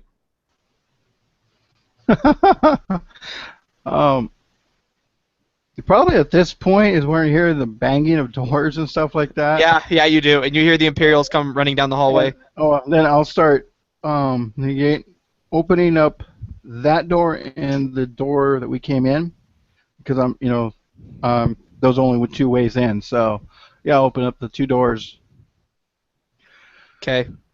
For the sake of simplicity, we're gonna fast forward after this whole scene. You guys are sitting in the room with Vekker now. Your Wookiee friend did not make it, sadly. And you guys are sitting there with Vekker, and he says, "Job well done, job well done." And he kind of stands to his feet, and he says, "Here's your payment as promised." And he slides 3 credit chips across to you guys. And he looks at Russo, and he says, "If we could speak momentarily, please." And he walks towards the door with you, beckoning you to follow. Yeah. Okay. So the door slides shut behind them, leaving you 2 in the room. I want you guys to roll me perception checks. A difficulty of 4. Did you give me the weapon, by the way? No way, dude. I straight up kill you for it. I would probably I'm intervene. trained in staffs and hold stuff on. from my home world. I could totally use that as a staff weapon. Yeah, but I would probably intervene and say any sabers would probably go to Lord Vader. He has no jurisdiction. He has every jurisdiction. Not He's. with me. What's the Oh difficulty? wow, that's not good to be saying that to me. Yeah. What's the difficulty on the perception check? Difficulty 3. I believe I said 4, but I meant 3. Okay. Not quick enough. You guys are sitting there in the room and you hear it. You see like this flashing light. And as you lean down to inspect it, you see... Well, also you're looking around and you notice that all these windows are explosive proof. And on the ground at your feet is an explosive. And Vekker kind of looks at you and he says, the Empire doesn't want anyone knowing about the Omega Initiative. And he pulls out a clicker. Boom! So even with 2 successes? What? Even with 2 successes? With 2 successes, you spot it. I don't think you have time to like try and like take it apart or anything. Okay. And Awesome. he presses the button, and you hear a loud explosion in the room. Several explosions in chain, actually. And he looks at you, Lieutenant Russo, I hope you enjoy your promotion. And he presses a button, and a bunch of droids walk out, and he says, clean up the room, and turns and starts walking away. And that is where we'll end the session. Solid. That's a fucking awesome ending.